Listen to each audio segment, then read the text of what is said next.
제가 먼저 숙이니까 그림자도 숙이잖아요. 그림자에게 절을 한 아이, 그 이유를 들은 스님들은 말을 잃었다. 몽유산 자락에 안개사가 있었다. 이름처럼 사찰은 사시사철 안개에 잠겨있는 날이 더 많았다. 세상의 경계가 흐릿해지는 그곳에서 속세의 번뇌 또한 안개처럼 흩어지기를 바라는 이들의 터전이었다. 그러나 안개는 때로 시야를 가리는 법. 사찰의 스님들은 안개 속에서 길을 찾으려 저마다의 방식으로 용맹정진하고 있었다. 그해 가을 안개사 마당에는 유독 잦은 먼지바람이 불었다. 대웅전 보수공사로 쌓아둔 흙더미가 바람에 흩날리는 탓이었다. 해가 서쪽 능선에 걸려 세상을 온통 주황빛으로 물들이는 시간이면 7살 동자승 도유는 어김없이 대웅전 앞 너른 마당 한가운데에 섰다. 작은 몸을 고추세운 아이는 제 앞에 길게 늘어선 검은 그림자를 향해 말없이 두 손을 모았다. 흙먼지가 아이의 앳된 뺨을 스치고 지나갔지만 도유는 미동도 하지 않았다. 그저 고요히 그리고 경건하게 허리를 숙였다. 작은 이마가 거친 흙바닥에 닿았다 떨어지기를 반복했다. 그 앞엔 불상도 스승도 그 어떤 존귀한 대상도 없었다. 오직 땅바닥에 몸을 길게 뉘인 제 그림자뿐이었다. 공양간으로 향하던 젊은 스님들이 그 모습을 보고 소리 죽여 수군거렸다. 또 시작이군. 저러다 이마에 굳은 살이 박이겠어. 대체 뭘 보고 절을 하는 겐지. 요사체 뒤에 사는 다람쥐에게도 절이 절을 할 아이일세. 그들의 중심에는 명진이 있었다. 20살에 출가하여 벌써 10년째 경전을 파고든 그는 안개사 스님들 중에서도 학문이 가장 깊기로 소문난 수재였다. 그의 눈에 도윤의 행동은 어리석은 유희 혹은 철없는 고집에 불과했다. 그림자라니. 실체도 없는 허상에 마음을 쏟는 것이 불법의 어느 가르침에 있단 말인가. 저 아이는 부처님의 가르침을 희롱하고 있는 것이나 마찬가지야. 명진의 날 선 목소리에 주변 스님들은 고개를 끄덕이며 동조했다. 그들에게 불법은 치열한 논리와 깊은 사유를 통해 얻어지는 깨달음의 과정이었다. 경전의 수만 자를 외우고 밤새 화두를 붙잡고 씨름해도 얻을까 말까 한 것이 진리의 길이었다. 그런데 고작 7살짜리 아이가 제 그림자에게 절을 하는 기이한 행동으로 그 길을 찾으려는 듯한 모습은 그들의 자존심을 건드렸다. 그것은 자신들이 평생을 바쳐 쌓아온 탑을 손가락으로 툭 건드리는 무례함과도 같았다. 하지만 도유는 그 모든 소리를 듣지 못하는 듯했다. 아이의 세상에는 오직 해질녘의 붉은 빛과 그 빛을 받아 더욱 짙어지는 자신의 그림자, 그리고 그 그림자와 함께 호흡을 맞추는 자신만이 존재하는 듯했다. 한 번, 두 번, 세 번. 아이가 절을 할 때마다 땅에 누운 그림자 또한 똑같이 머리를 조아렸다. 마치 둘 사이에 침묵의 약속이라도 있는 것처럼 그들의 움직임은 완벽한 조화를 이루었다. 이 모든 풍경을 요사체 툇마루에 앉아 묵묵히 지켜보는 이가 있었다. 안개사의 조실이자 살아있는 전설로 불리는 지선 대선사였다. 백발의 노승은 90을 넘긴 나이에도 그 눈빛만은 형형하게 살아있었다. 그는 며칠째 계속되는 도윤의 기행과 그를 둘러싼 젊은 스님들의 불편한 시선을 모두 꿰뚫어 보고 있었다. 지선의 눈에 비친 도윤의 모습은 그저 철없는 아이의 장난이 아니었다. 아이의 절에는 한치의 흐트러짐도 의심도 없었다. 마치 1000번, 10,000번을 해온 수행자처럼 그 작은 몸짓 하나하나에 온 마음이 실려 있었다. 아이는 무엇을 보고 있는 것일까? 저 길고 검은 형상에서 무엇을 느끼기에 저토록 지극한 정성을 쏟는 것일까? 해가 완전히 산 너머로 자취를 감추고 마당에 푸른 어스름이 깔리자 도유는 마지막 절을 올렸다. 그리고는 아무 일 없었다는 듯 흙먼지 묻은 무릎을 툭툭 털고 자리에서 일어났다. 아이는 제 그림자가 어둠 속으로 스며들어 사라지는 것을 끝까지 지켜본 후에야 작은 발걸음을 옮겨 공양간으로 향했다. 그날 밤 지선 대선사는 잠을 이루지 못했다. 젊은 시절 깨달음을 얻기 위해 맨발로 겨울 산을 넘고 끓는 가마솥 같은 여름날 장좌불화를 감내했던 기억들이 파노라마처럼 스쳐 지나갔다. 수십 년간 쌓아온 지식과 수행의 경험으로도 저 작은 아이의 침묵하는 행위 하나를 명쾌하게 해석할 수 없다는 사실이 노승의 마음을 무겁게 짓눌렀다. 저 아이는 허공에 절을 하는 것이 아니다. 분명 무언가와 깊은 대화를 나누고 있다. 창밖은 안개가 짙어지고 있었다. 몽유산의 안개는 모든 형체를 지우고 소리를 삼켰다. 지선은 그 짙은 안개 속에서 해질녘 마당에 홀로 서 있던 작은 아이의 모습을 다시금 떠올렸다. 그리고 그 아이가 던진 소리 없는 질문이 안개사 전체를 감싸고 있음을 직감했다. 그것은 폭풍전야의 고요함과도 같았다. 며칠이 더 흐르자 도윤의 행동에 대한 젊은 스님들의 태도는 단순한 수군거림을 넘어섰다. 그들은 이제 노골적으로 아이를 놀리고 그 행동의 의미를 폄하하기 시작했다. 특히 명진은 그 선두에 있었다. 그에게 도윤의 존재는 자신이 쌓아 올린 지식의 탑에 생긴 작은 균열과도 같았다. 이해할 수 없는 것은 곧 틀린 것이어야 했다. 그날도 어김없이 해질녘 도윤이 마당에 자리를 잡고 막 첫 절을 올리려 할 때였다. 명진이 몇몇 스님들을 이끌고 아이에게 다가왔다. 그의 얼굴에는 비웃음과 오만함이 뒤섞여 있었다. 도윤아. 명진의 목소리는 부드러웠지만 가시가 돋쳐 있었다. 도윤은 말없이 고개만 들어 그를 바라보았다. 아이의 눈은 깊은 산속의 샘물처럼 맑고 고요해서 오히려 명진을 당황하게 만들었다. 대체 누구에게 이리 정성껏 절을 하는 것이냐? 혹 내 그림자 속에 부처님이라도 숨어 계신 것이냐? 옆에 있던 스님 하나가 킥킥거리며 거들었다. 아닐세, 명진 스님. 저 아이는 그림자 나라의 왕자님께 무난 인사를 올리는 중일지도 모르지. 조롱 섞인 웃음소리가 마당에 퍼져나갔다. 그러나 도윤의 표정에는 아무런 변화가 없었다.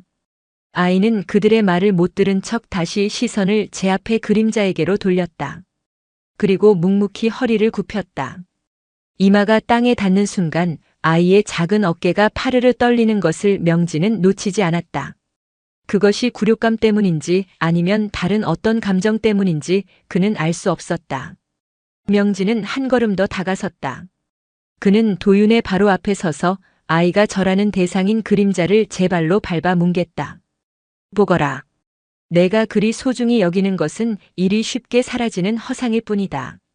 실체 없는 것에 마음을 두는 것은 어리석은 자들의 소일거리다. 부처님의 가르침은 그런 것이 아니다.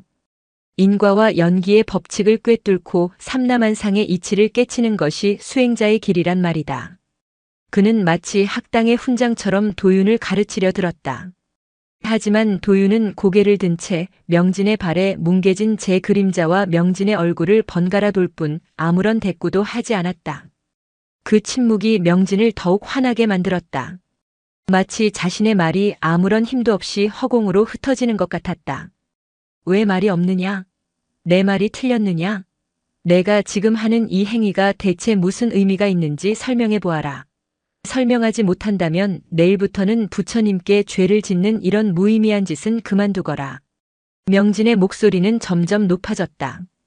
그의 다그침에 마당을 지나던 다른 스님들까지 걸음을 멈추고 주위를 둘러쌌다. 순식간에 도윤은 재판장에 선 죄인처럼 모두의 시선 한가운데에 놓였다. 그때였다. 거기서 멈추게, 명진. 낮고 마른 그러나 강철 같은 힘이 실린 목소리가 군중을 갈랐다. 지선 대선사였다. 어느새 툇마루에서 내려온 노승은 천천히 그들에게 다가오고 있었다. 그의 등장에 시끄럽던 마당은 순간 찬물을 끼얹은 듯 조용해졌다. 명진은 당황한 기색을 감추지 못하고 황급히 허리를 숙였다. 조실 스님, 저는 그저 저 아이가 그릇된 길로 빠질까 염려돼요. 지선은 명진의 변명을 손짓으로 막았다. 그는 도윤에게 다가가 아이와 눈을 맞추기 위해 몸을 낮추었다. 그의 눈에는 꾸지람 대신 따뜻한 연민과 깊은 호기심이 담겨 있었다. 괜찮으냐, 도윤아. 도윤은 그제야 처음으로 입을 열었다. 그러나 대답 대신 질문을 던졌다. 스님. 아이의 목소리는 먼지바람처럼 가늘었지만 그 자리에 있는 모두의 귀에 똑똑히 박혔다. 그림자는 왜 생기는 것입니까? 예상치 못한 질문이었다. 명진을 비롯한 젊은 스님들은 순간 말문이 막혔다. 너무나 당연해서 한 번도 깊이 생각해 본 적 없는 질문. 빛이 있기에 생기는 것. 물체가 빛을 가리기에 생기는 것. 머릿속에서는 온갖 과학적, 철학적 답변들이 떠올랐지만 그 어느 것도 이 상황에 어울리는 답은 아닌 듯 했다. 지선은 아이의 질문을 받고 잠시 침묵했다. 그리고는 부드럽게 미소 지으며 대답했다. 빛이 너를 비추니 너의 모습이 땅에 새겨지는 것이지. 그럼 그림자는 접니까? 너의 모습이 돼 너는 아니지. 그럼 저는 아닌데 왜 저를 따라합니까? 꼬리에 꼬리를 무는 아이의 질문에 스님들은 술렁이기 시작했다. 그것은 더 이상 철없는 아이의 투정이 아니었다. 존재의 본질을 꿰뚫는 날카로운 화두였다. 나는 무엇이며 나의 현상 그림자는 무엇인가? 실체와 허상은 어떻게 다른가? 명진은 얼굴이 벌개졌다. 그는 수많은 경전에서 나라는 존재의 무상함과 공함을 배웠지만 단 한 번도 제 발밑에 그림자를 보며 그런 의문을 품어본 적이 없었다. 지선은 도윤의 머리를 부드럽게 쓰다듬었다. 그것이 바로 내가 그리고 우리가 풀어야 할 숙제일 것이다. 노승은 자리에서 일어나 명진을 향해 말했다. 명진아, 깨달음은 남을 가르치는 입에서 오는 것이 아니라 스스로에게 묻는 마음에서 싹트는 것이다. 너는 도윤에게 답을 강요했지만 도윤은 우리 모두에게 질문을 던졌다. 오늘 밤 누가 진정한 수행자의 자세를 보였는지 스스로 돌아보도록 하거라. 지선의 말은 무거운 종소리처럼 마당 전체에 울려 퍼졌다. 명진은 고개를 들지 못했다. 발밑에 흙바닥이 꺼져버리는 듯한 깊은 부끄러움이 그를 덮쳤다. 해가 완전히 지고 마당에는 어둠이 내렸다. 스님들은 하나둘 흩어졌고 마당에는 지선과 도윤 단둘만이 남았다. 지선은 이제는 형체도 보이지 않는 어둠 속 어딘가에 있을 도윤의 그림자를 향해 시선을 던졌다. 그리고 결심했다. 오늘 밤 달빛 아래서 저 아이가 나누는 침묵의 대화를 온전히 엿보리라고. 그곳에 안개사가 나아갈 새로운 길이 있을지도 모른다는 예감이 그의 마음을 강하게 흔들었다. 밤이 깊어지고 몽유산을 감싸던 안개가 거짓말처럼 걷혔다. 그 자리에는 서리처럼 하얀 달빛이 내려앉아 안개사의 기와와 처마 그리고 마당의 흙먼지까지 은빛으로 씻어내고 있었다. 낮의 소라는 간데없고 오직 귀뚜라미 소리와 멀리서 들려오는 풍경 소리만이 정막을 채웠다. 지선 대선사는 자신의 방에서 조용히 눈을 감고 좌선에 들어 있었다. 하지만 그의 의식은 온통 창밖, 대웅전 앞마당을 향해 있었다. 한밤중 도윤은 다시 마당으로 나올 것인가? 나온다면 그 어둠 속에서 무엇을 할 것인가? 기다림의 시간은 더디게 흘러갔다. 자시가 막 지났을 무렵 방문 틈으로 스며드는 달빛을 가르는 작은 그림자가 나타났다. 지선은 조용히 눈을 떴다. 도윤이었다. 아이는 잠옷 차림 그대로 작은 손에 무언가를 소중히 들고 살금살금 마당으로 향했다. 지선은 소리 없이 일어나 뒤를 따랐다. 발소리를 죽인 채 기둥 뒤에 몸을 숨기고 아이의 행동을 지켜보았다. 도윤은 낮과 똑같은 자리에 섰다. 그리고는 품에 안고 있던 것을 조심스럽게 바닥에 내려놓았다. 달빛에 비친 그것은 작은 사과 한 알이었다. 낮에 공양간에서 후식으로 나온 것을 먹지 않고 남겨둔 모양이었다. 아이는 사과를 제 그림자의 머리맡쯤 되는 곳에 가만히 내려놓았다. 마치 제사상에 음식을 올리는 듯한 정성스러운 손길이었다. 지선은 숨을 죽였다. 그리고 이내 낮과 똑같은 풍경이 펼쳐졌다. 도윤은 달빛을 받아 길게 늘어진 제 그림자를 향해 두 손을 모으고 깊이 절을 하기 시작했다. 차가운 밤 공기 속에서 아이의 작은 몸이 굽혀지고 펴질 때마다 그 옆에 검은 그림자 또한 유령처럼 함께 춤을 추었다. 지켜보던 지선은 더 이상 참을 수 없었다. 그는 천천히 기둥 뒤에서 모습을 드러냈다. 아이를 놀라게 하지 않으려는 듯 마른 기침 소리를 한 번 내며 아주 느린 걸음으로 다가갔다. 도윤아.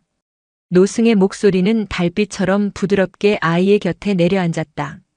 절을 하던 도윤은 동작을 멈추고 천천히 고개를 들었다. 동그란 아이의 눈에 커다란 달이 담겨 있었다.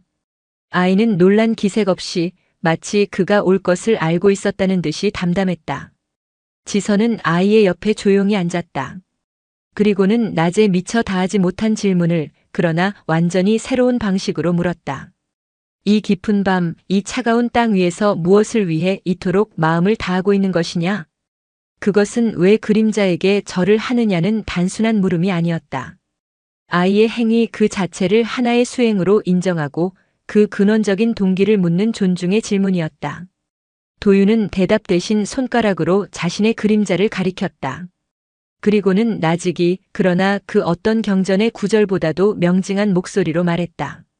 스님, 저길 보세요. 지선은 아이의 손끝을 따라 땅바닥에 길게 누운 검은 형상을 바라보았다. 제가요. 아이가 잠시 숨을 골랐다. 제가 먼저 고개를 숙이니 그림자도 따라 숙입니다. 순간 지선의 머릿속을 무언가 거대한 것이 강타하고 지나갔다. 쿵 하고 심장이 내려앉는 듯한 충격. 수십 년간 그를 괴롭혔던 화두의 마지막 빗장이 풀리는 소리였다. 도윤의 말은 이어졌다. 한 번도 싫다고 한 적이 없어요. 제가 일어나면 같이 일어나고 제가 걸으면 같이 걸어요.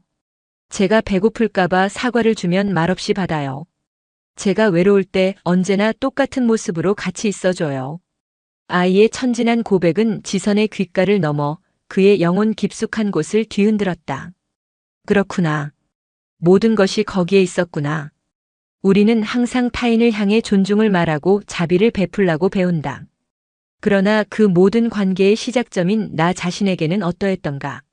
스스로를 온전히 존중하고 받아들이지 못하면서 어찌 타인에게 진정한 자비를 베풀 수 있단 말인가? 그림자. 그것은 빛이 만들어낸 나의 또 다른 모습이자 내가 외면하고 싶었던 나의 어두운 부분이며 평생을 함께 가야 할 나의 동반자였다. 사람들은 실체가 아니라는 이유로 그림자를 무시하고 밟고 지나가지만 도윤은 그 그림자에게 먼저 고개를 숙였다. 내가 먼저 나를 존중하니 나의 모든 것이 나를 따라 존중으로 답하는 이치를 아이는 몸으로 보여주고 있었다. 아심. 스스로를 낮추는 마음. 지선은 그 단어의 진정한 의미를 평생 경전 속에서만 찾아 헤맸다. 하지만 진정한 하심은 타인에게 고개를 숙이기 이전에 오롯이 나 자신과 마주하고 나의 가장 어두운 부분 그림자에게 먼저 예를 갖추는 것에서 시작되는 것이었다. 그 순간 근처 나무 그늘에 숨어 이 모든 것을 지켜보던 명진과 몇몇 스님들이 있었다. 그들은 낮의 일이 마음에 걸려 도윤을 몰래 따라왔던 것이다. 그들의 귀에도 도윤의 말이 똑똑히 들렸다. 제가 먼저 고개를 숙이니 그림자도 따라 숙입니다. 명진의 두 눈에서 뜨거운 눈물이 솟구쳤다. 그는 부끄러움에 얼굴을 들 수 없었다. 자신이 그토록 하찮게 여겼던 그림자, 발로 짓밟았던 그 허상에 자신보다 더 깊은 불법의 진리가 담겨 있었다. 자신이 그토록 멸시했던 어린 동자승이 자신보다 훨씬 높은 곳에서 세상을 보고 있었다. 지식의 탑은 모래성처럼 무너져 내렸다. 지선은 천천히 몸을 일으켜 합장했다. 이번에는 도윤을 향해서가 아니었다.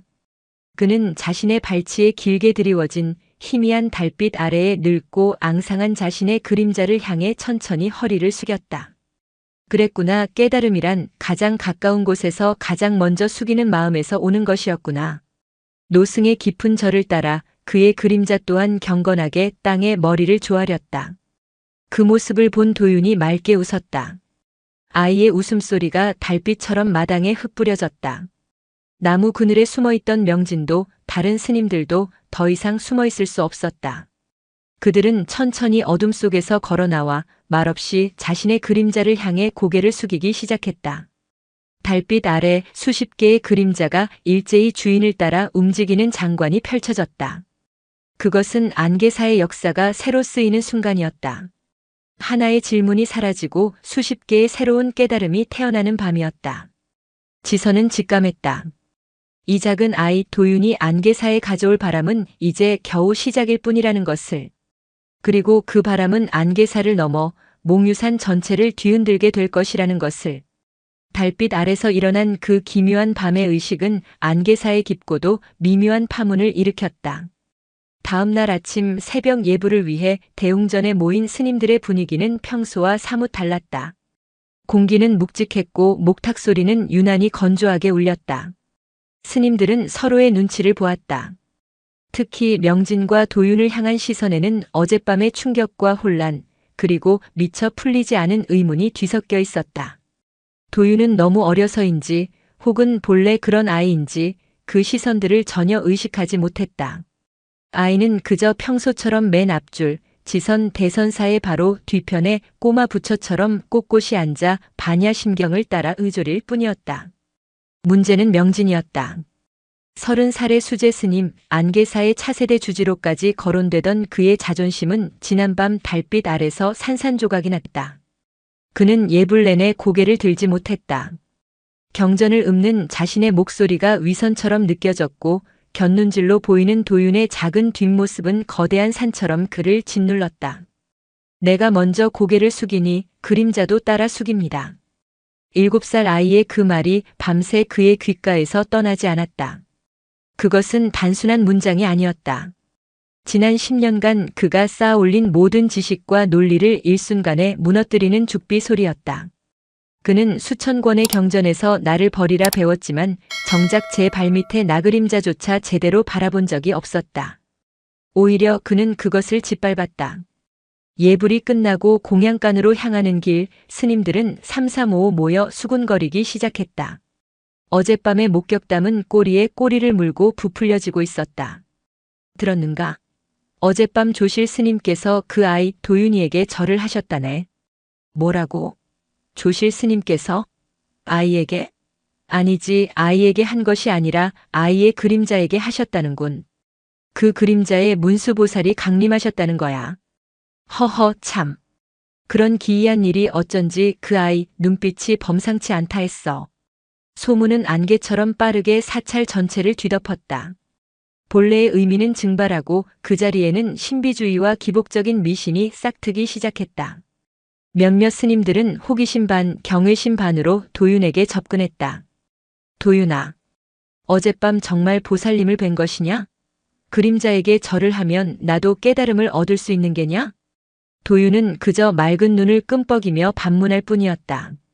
보살님이요? 그림자는 그냥 그림자인데요. 아이의 순진한 대답은 오히려 그들의 신비감을 더욱 부채질했다. 저 아이가 일부러 진실을 숨기는구나. 큰 도인은 본래 자신의 경지를 드러내지 않는 법이지. 오후가 되자 사태는 더욱 기묘하게 흘러갔다. 몇몇 객승들과 수행이 얕은 사미승들이 대웅전 앞마당에 모여들기 시작했다. 그들은 도윤이 늘 서던 그 자리에서 서툰 몸짓으로 자신의 그림자를 향해 절을 하기 시작했다. 하지만 그들의 절은 도윤의 그것과는 근본적으로 달랐다.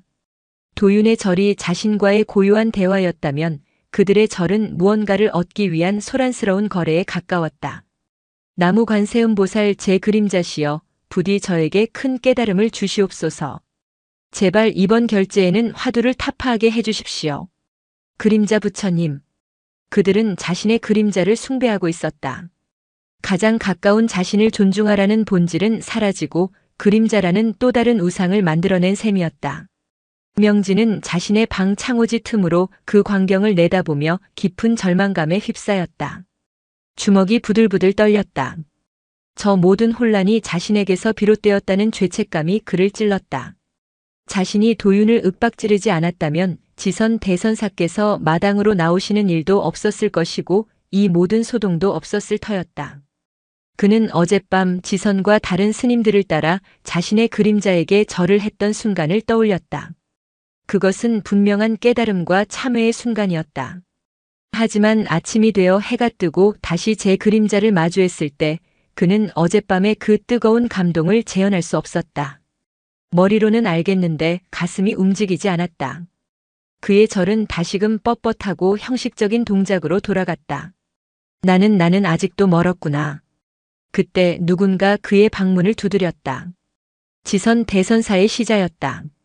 명진 스님. 조실 스님께서 찾으십니다. 명진의 심장이 쿵 내려앉았다. 올 것이 왔다는 생각과 함께 무거운 발걸음을 옮겨 조실체로 향했다. 지선 대선사는 차를 다리고 있었다. 방 안에는 옅은 차 향기만이 감돌 뿐 노승은 아무 말도 하지 않았다. 명진이 문 앞에 꿇어앉아 고개를 조아렸다. 조실 스님, 소승이 모든 것을 망쳤습니다. 어리석은 소견으로 도윤을 핍박하고 사찰의 수행 분위기를 어지럽혔습니다.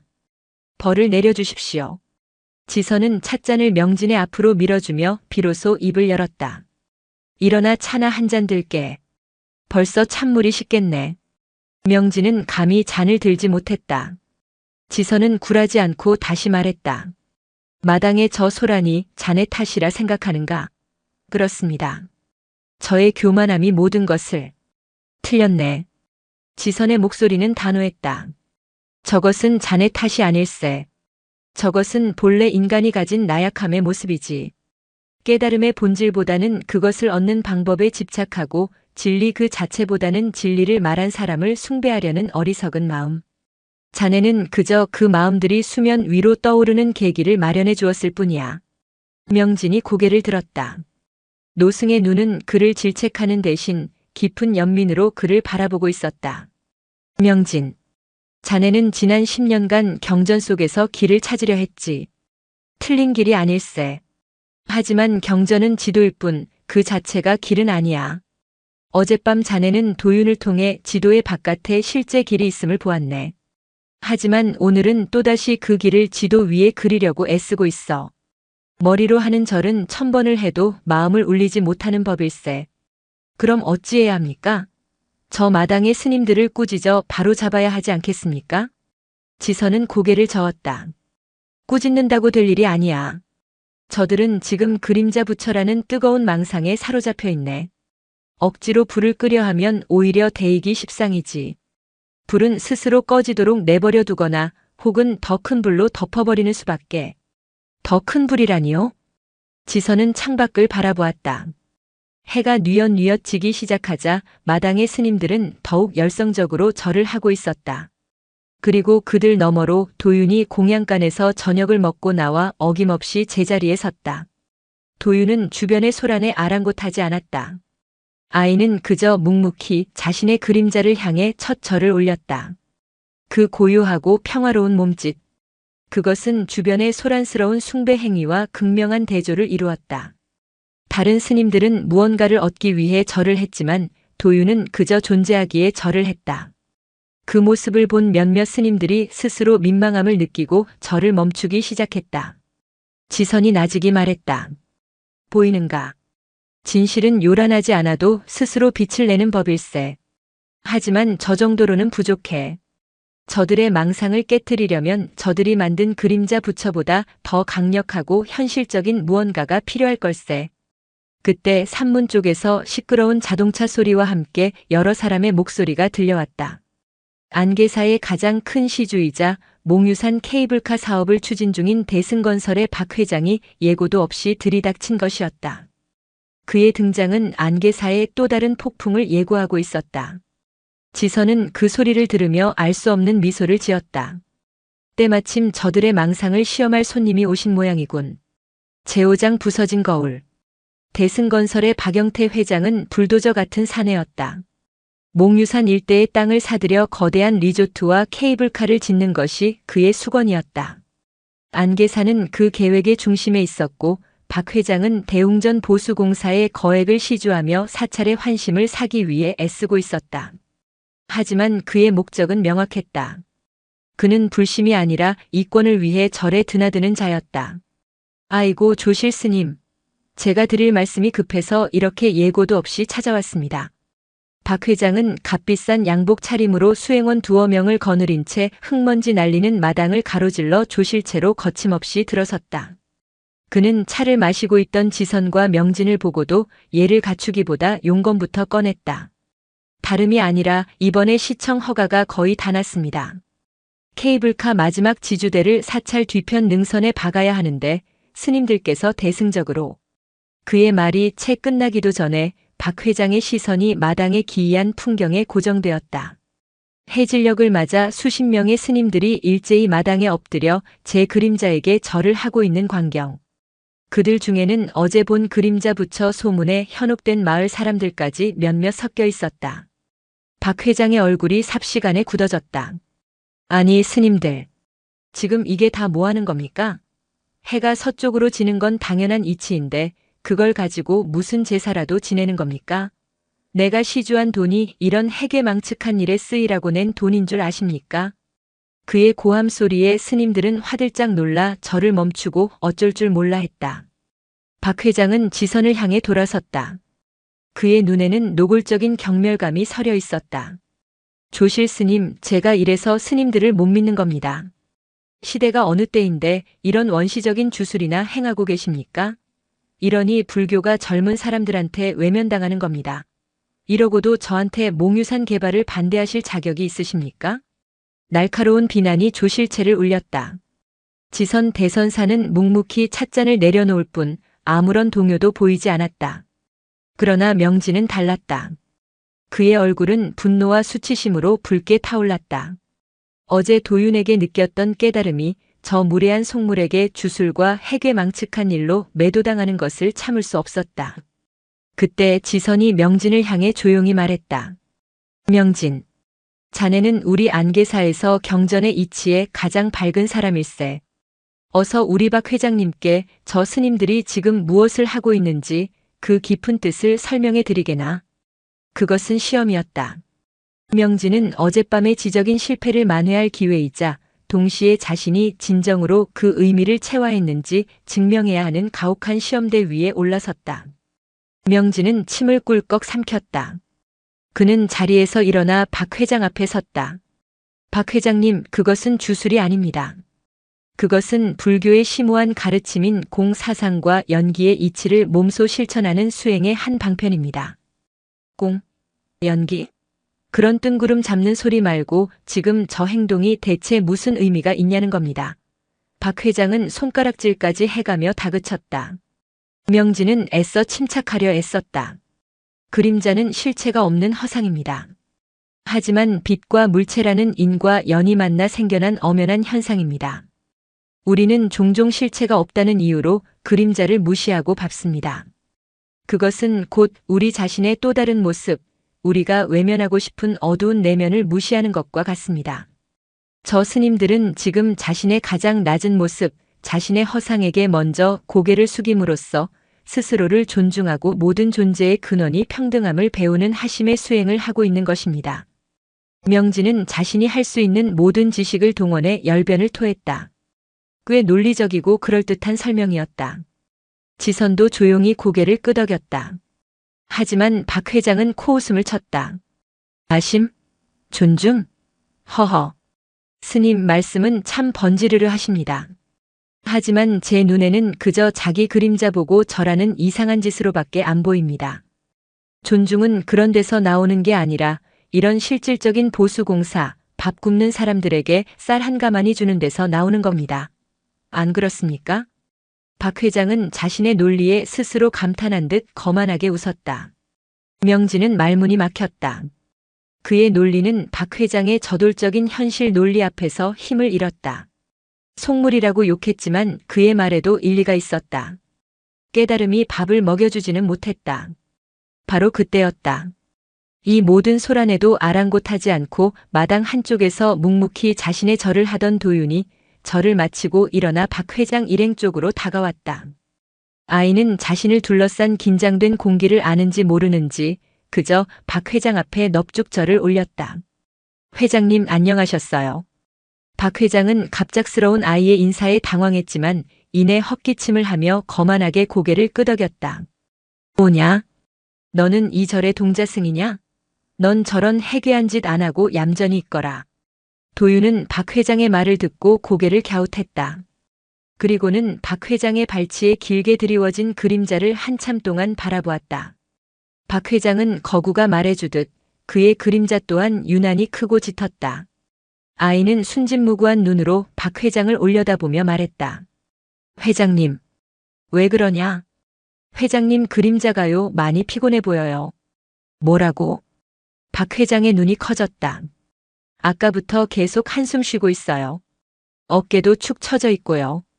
회장님은 웃고 계시는데 그림자는 울고 있어요. 순간 마당의 모든 소리가 멈췄다. 바람 소리마저 숨을 죽였다. 박 회장의 얼굴에서 핏기가 가시는가 싶더니 이내 분노로 벌겋게 달아올랐다. 그가 가장 듣고 싶지 않은 말, 그가 평생을 감추려 했던 자신의 나약함을 7살짜리 아이에게 정통으로 찔린 것이다. 이 버르장머리 없는 놈이 내가 뭘 안다고 함부로 짓거려. 감히 누굴 보고. 그는 이성을 잃고 손을 번쩍 들었다. 아이의 뺨을 향해 거대한 손바닥이 날아가는 찰나. 멈추십시오. 명진이 본능적으로 몸을 날려 박 회장의 팔을 막아섰다. 박 회장의 손은 명진의 팔뚝을 강하게 내리쳤지만 명진은 꿈쩍도 하지 않았다. 이거나. 저놈이 날 모욕했어. 회장님. 명진의 목소리는 쩌렁쩌렁하게 울렸다. 아이가 틀린 말을 했습니까? 회장님은 지금 웃고 계십니까? 울고 계십니까? 스스로를 존중한다면서 실상은 돈과 권력의 노예가 되어버린 자신의 그림자를, 자신의 업을 단 한 번이라도 돌아본 적이 있느냐는 말입니다. 그것은 명진이 박 회장에게 하는 말이자 동시에 자기 자신에게 하는 절규였다. 그는 더 이상 경전의 논리를 빌리지 않았다. 그는 자신의 가슴 속에서 터져나오는 진실을 외쳤다. 박 회장은 명진의 기세에 눌려 그리고 도윤의 말에 정곡을 찔려 뒷걸음질 쳤다. 그의 눈동자가 공포에 질린 듯 흔들렸다. 그는 자신의 발밑에 드리워진 거대하고 지친 그림자를 내려다보았다.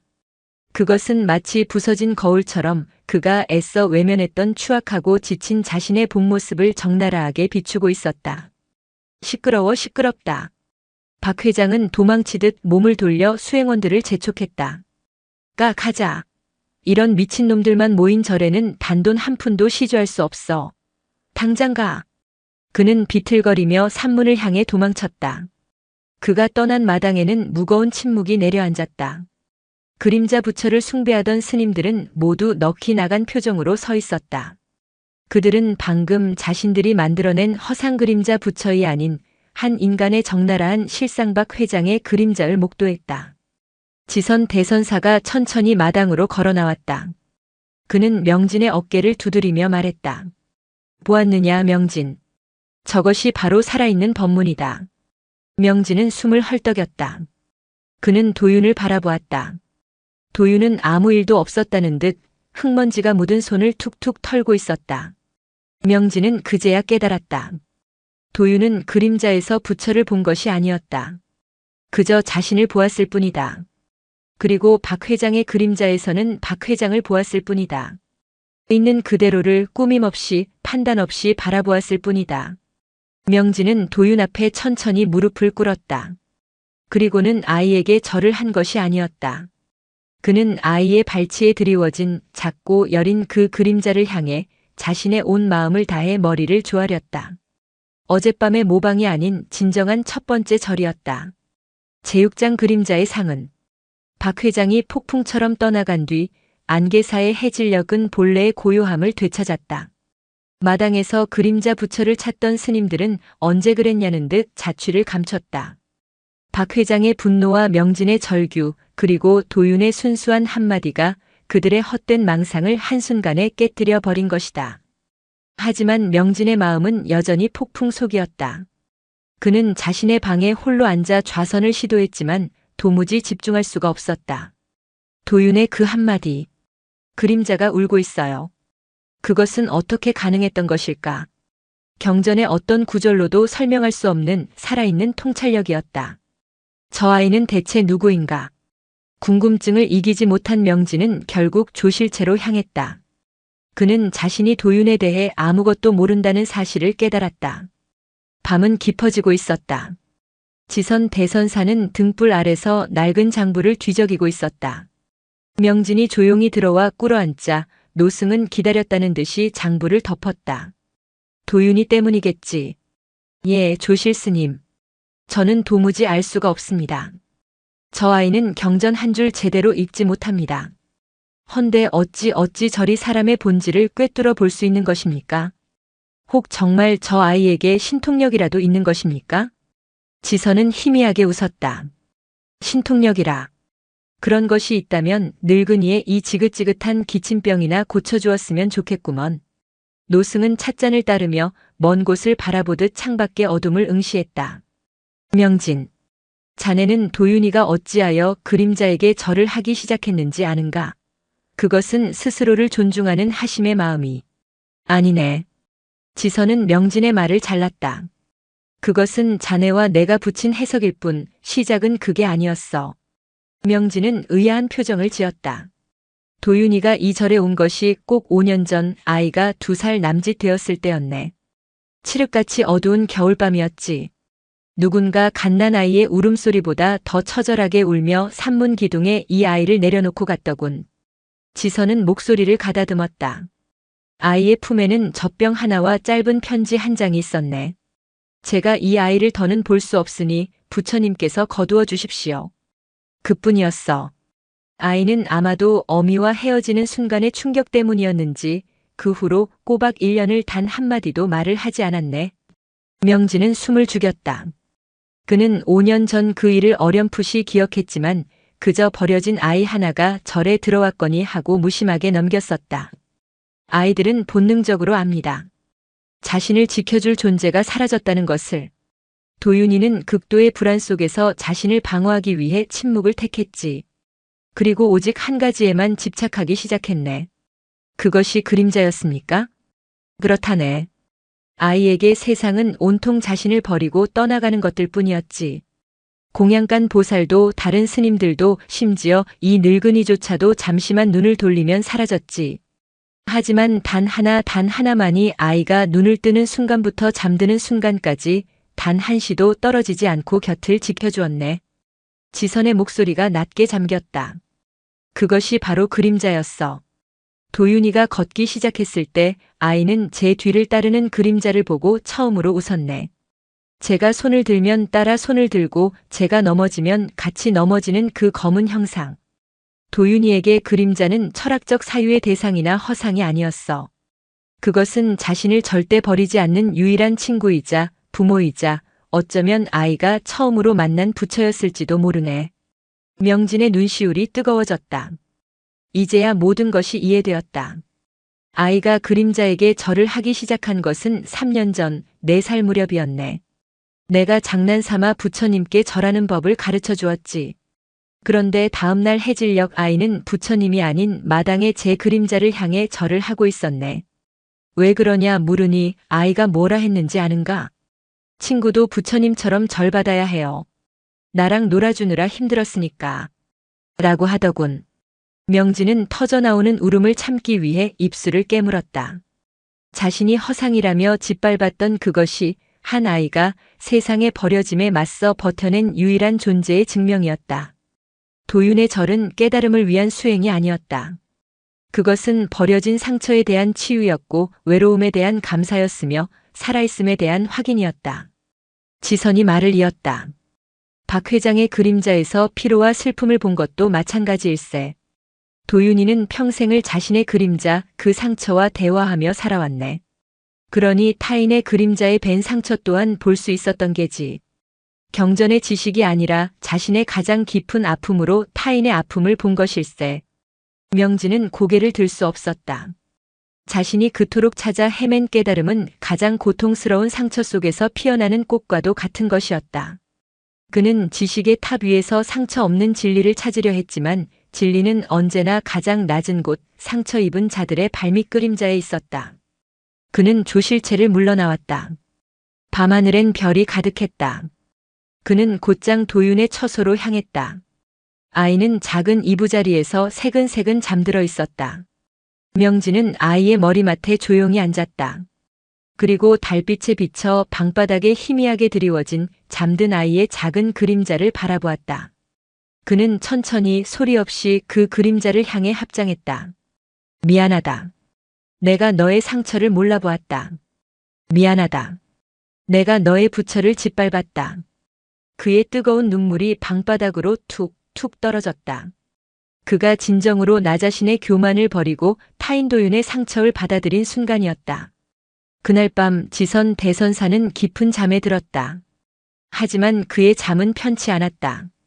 꿈속에서 그는 낯선 광경을 보았다. 도윤이 마당에서 절을 하고 있었다. 그런데 아이가 절을 하는 대상은 자신의 그림자가 아니었다. 그곳엔 아무도 없었다.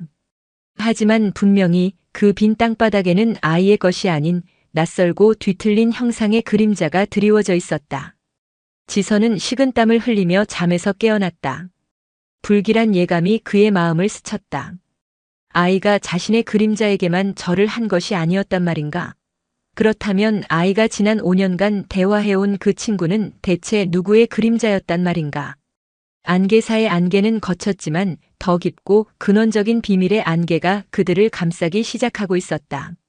밤사이 명진의 마음에서 일어난 폭풍은 다음 날 아침이 되자 사찰 전체의 공기를 바꾸어 놓았다.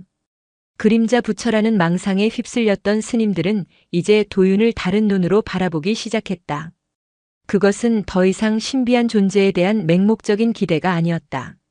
자신들이 허상이라 무시했던 것에 상처라는 실체가 있음을 어렴풋이 깨달은 자들의 겸허한 시선이었다. 박 회장 소동 이후 명진은 그림자처럼 도윤의 곁을 맴돌았다.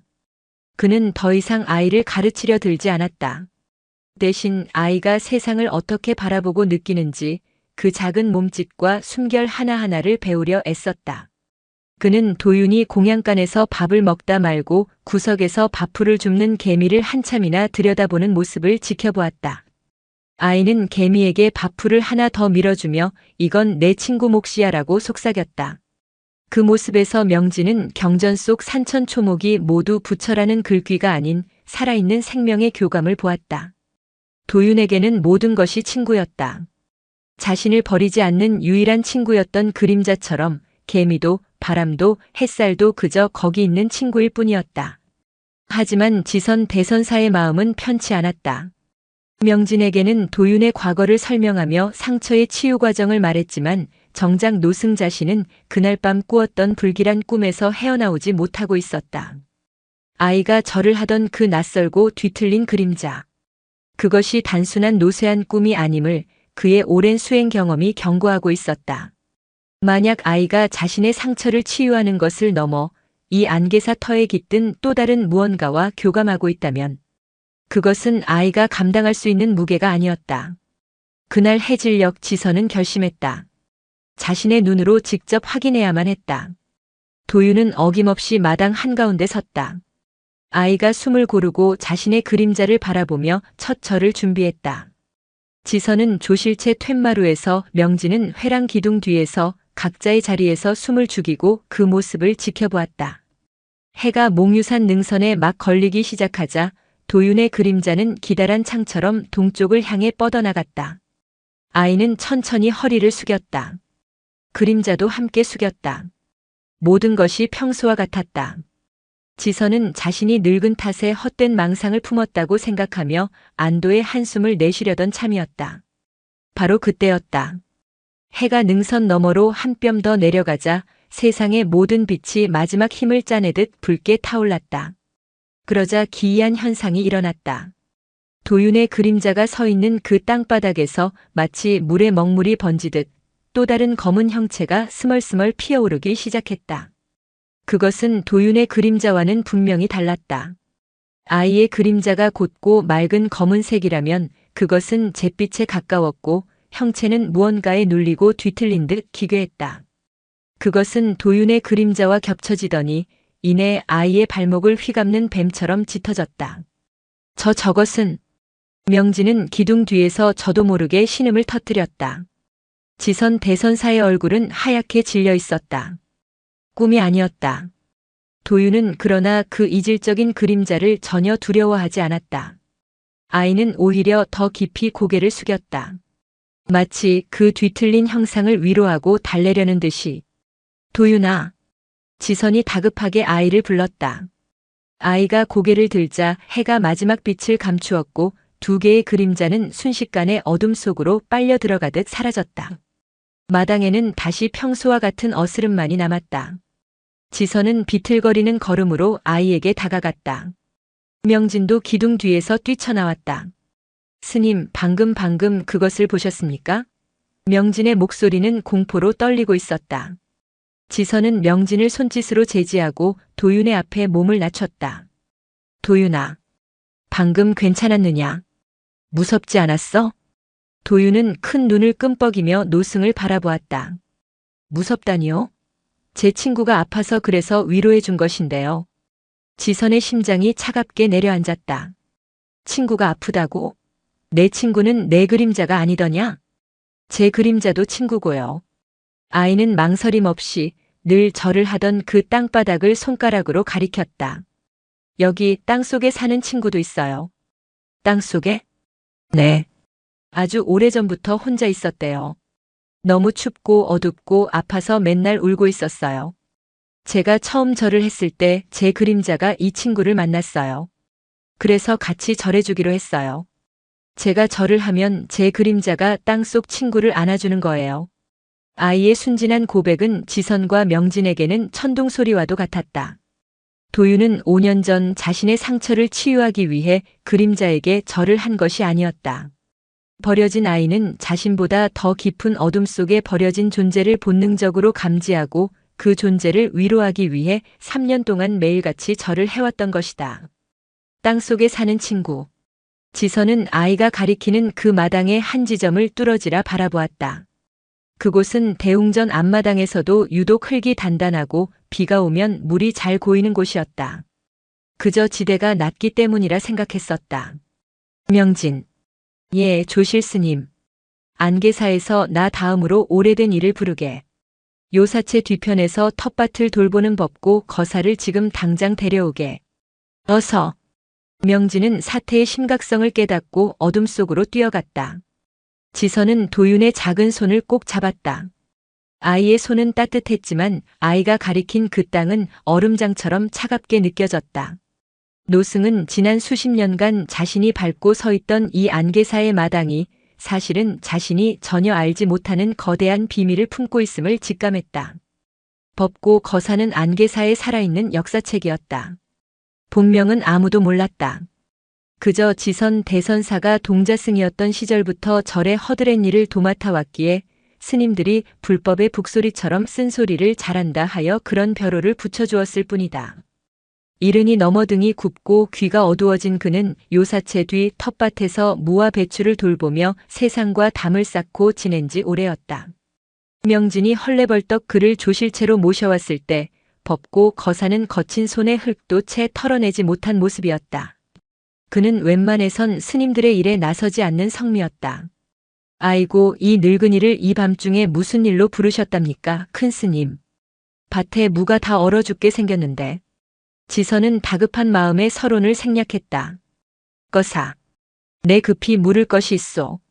나와 거사만이 아는 아주 오래전 일을 말이오. 법고 거사는 돋보기 안경 너머로 지선의 굳은 표정을 살피더니 이내 무언가를 직감한 듯 조용히 자세를 바로잡았다. 대웅전 앞마당. 그 왼쪽 구석 유독 물이 고이는 그 자리에 대해 아는 대로 말해주시오. 50년 전이든 60년 전이든 그곳에 무언가 묻은 것이 있소. 법고 거사의 거친 손이 파르르 떨리기 시작했다. 그의 얼굴이 흙빛으로 변했다. 그는 명진과 도윤을 흘기 쳐다보며 입을 열기를 주저했다. 괜찮으니 말하시오. 이 절에 명운이 걸린 일일지도 모르오. 지선의 목소리는 단호했다. 법고 거사는 한참을 망설이다 마른 입술을 떼었다. 큰 스님, 그걸 어찌 그건 돌아가신 은사 스님 지선의 스승께서 천지신명께 맹세코 발설하지 말라 하셨던 일입니다만. 말하게. 법고 거사는 눈을 질끈 감았다. 50아니 50하고도 3년은 더 되었을 겁니다. 큰 스님께서 아직 젊은 학생으로 유학을 떠나셨을 때의 일이지요. 지선은 숨을 죽였다. 자신이 사찰을 비웠을 때 일어난 일이었다. 그해 여름 지독한 장마가 들었습니다. 몽유산이 통째로 울고 산사태가 나서 절간이 반쯤 무너졌지요. 그때 대웅전 뒤편 산자락에서 흙더미와 함께 작은 괴짝 하나가 떠내려왔습니다. 괴짝? 네. 처음엔 그저 오래된 불경이라도 담긴 괴인 줄 알았습니다. 헌데 은사 스님과 제가 그것을 열어보고는 기겁을 했지요. 법고 거사는 마치 그날의 광경을 다시 보는 듯 몸서리를 쳤다. 괴 안에는 갓난아이의 시신이 들어있었습니다. 명진은 저도 모르게 비명을 질렀고 지선은 눈을 감았다. 시신은 이미 오래되어 썩고 뼈만 겨우 형체를 유지하고 있었습니다.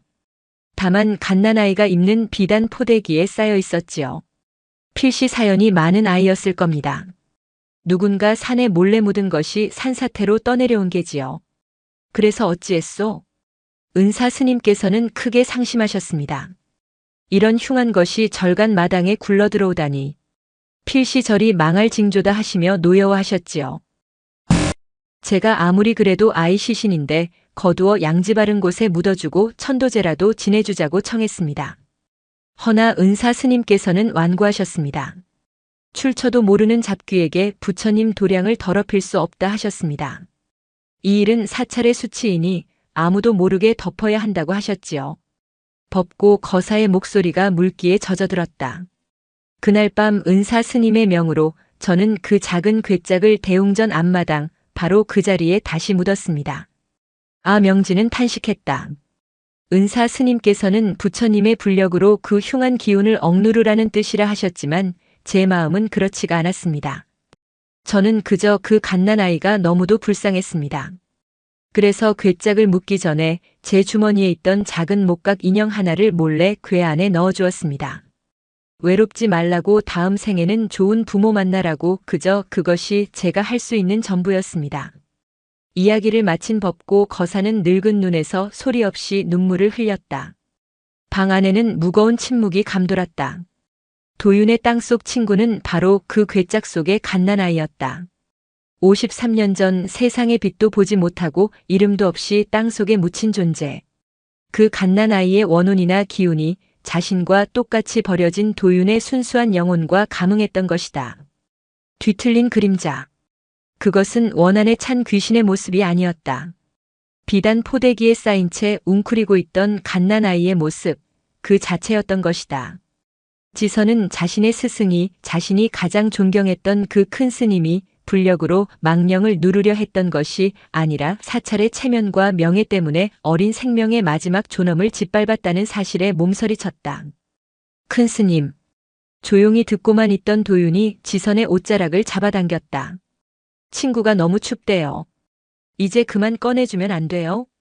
아이의 맑은 눈망울에는 그 어떤 두려움도 없었다. 오직 자신과 같은 처지의 존재를 향한 깊은 연민과 자비만이 담겨 있었다. 지선 대선사는 천천히 자리에서 일어났다. 그의 눈에는 이전에는 볼 수 없었던 서늘한 결기가 감돌았다. 명진. 예, 조실스님. 곡괭이와 삽을 가져오게. 예? 지금 이 밤에 마당을 파시겠다는 겁니까? 그렇네. 하지만 조실스님, 그것은 50년도 더 된 일입니다. 혹 아무것도 나오지 않으면 어찌하시려고. 그리고 은사 스님의 명예에. 명예? 지선이 불호령을 내렸다. 죽은 아이의 고통보다 스승의 체면이 더 중요하다는 말인가? 그것이 자네가 도윤에게서 배운 것인가? 명진은 그 기세에 눌려 고개를 숙였다. 안개사의 그림자는 그림자 부처 따위가 아니었네. 우리가 애써 외면하고 부처의 권위로 짓밟아 숨겨온 저 어린 생명의 억울한 눈물이었어. 우리는 오늘 안개사가 53년간 지어온 가장 큰 죄업을 참회할 걸세. 지선은 법고 거사의 손을 잡았다. 거사. 그동안 혼자 얼마나 무거운 짐을 지고 살았소. 이제 우리가 함께 그 짐을 내려놓을 때가 되었소. 어서 앞장서 주시오. 그 아이가 묻힌 정확한 자리로. 법고 거사는 흐느끼며 고개를 끄덕였다. 안개사의 가장 어두운 비밀이 가장 순수한 영혼의 인도를 받아 마침내 달빛 아래 그 모습을 드러내려 하고 있었다. 달빛이 마당을 하얗게 비추고 바람은 칼날처럼 차가웠다. 대웅전 앞마당, 도윤이 늘 절을 하던 그 자리에 안개사의 모든 스님들이 모여들었다. 명진의 다급한 연락을 받고 잠에서 깬 스님들은 영문도 모른 채 삽과 곡괭이를 들고 모여든 것이었다. 그들의 얼굴에는 당혹감과 불길한 예감이 교차했다. 지선 대선사는 가사를 정제하고 향로에 향을 피워 올렸다. 그 모습은 마치 큰 불사나 의식을 치르기 직전처럼 장엄했다. 도윤은 노승의 옆에, 법고 거사는 그 맞은편에 굳은 표정으로 섰다. 지금부터 우리는 안개사의 가장 부끄럽고 아픈 과거를 참회하는 의식을 거행할 것이다. 지선의 목소리가 밤 공기를 갈랐다. 스님들은 술렁였다. 법고 거사는 60년 가까이 이 절의 흙을 만져온 사람이다. 지금부터 법고 거사가 가리키는 곳을 우리는 파기 시작할 것이다. 법고 거사는 지팡이의 의지의 도윤이 가리켰던 그 지점으로 다가갔다. 그는 맨손으로 차가운 흙을 한 움큼 쥐었다가 놓았다. 그리고는 떨리는 손으로 지팡이를 들어 한 지점을 꾹 눌렀다. 여깁니다. 명진과 건장한 스님 두 명이 앞으로 나섰다. 파괴, 서걱, 첫 삽이 흙을 파고들었다. 마당에는 오직 거친 숨소리와 삽이 흙을 가르는 소리만이 울려 퍼졌다. 스님들은 모두 그 광경을 숨죽여 지켜보았다. 도대체 무엇이 나오기에 조실 스님께서 이 한밤중에 이런 소동을 벌이시는 것인지 의아해하면서도 그 기묘한 긴장감에 압도당했다. 한 자를 파고 두 자를 팠다. 흙은 예상외로 단단했다. 오랜 세월 동안 수많은 발길에 다져진 탓이었다. 스님들의 이마에 땀이 맺혔다. 더 깊이 파게. 아주 깊이 묻었다고 했네. 법고 거사가 떨리는 목소리로 재촉했다. 얼마나 지났을까? 구덩이가 어른 허리춤까지 깊어졌을 때 삽을 놀리던 명진의 손에 단단한 것이 부딪히는 감각이 전해졌다. 멈추게. 지선이 외쳤다. 명진은 삽을 놓고 무릎을 꿇은 채 손으로 조심스럽게 흙을 걷어내기 시작했다. 다른 스님들도 모두 구덩이 주변으로 모여들었다. 흙먼지 사이로 검게 썩어가는 나무의 질감이 드러났다. 53년의 세월을 이기지 못하고 대부분은 사가버렸지만 틀림없는 괴짝의 형태였다. 나왔습니다. 명진의 목소리가 젖어 있었다.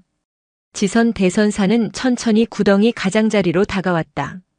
그는 스님들의 부축도 마다하고 힘겹게 구덩이 안으로 내려갔다. 그리고는 괴짝에 남은 잔해 위에 가만히 손을 얹었다. 그는 아무 말도 하지 않았다.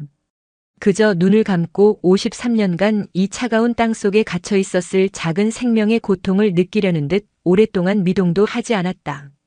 스님들도 모두 그 자리에서 합장한 채 고개를 숙였다. 한참 후 지선이 눈을 떴다. 명진.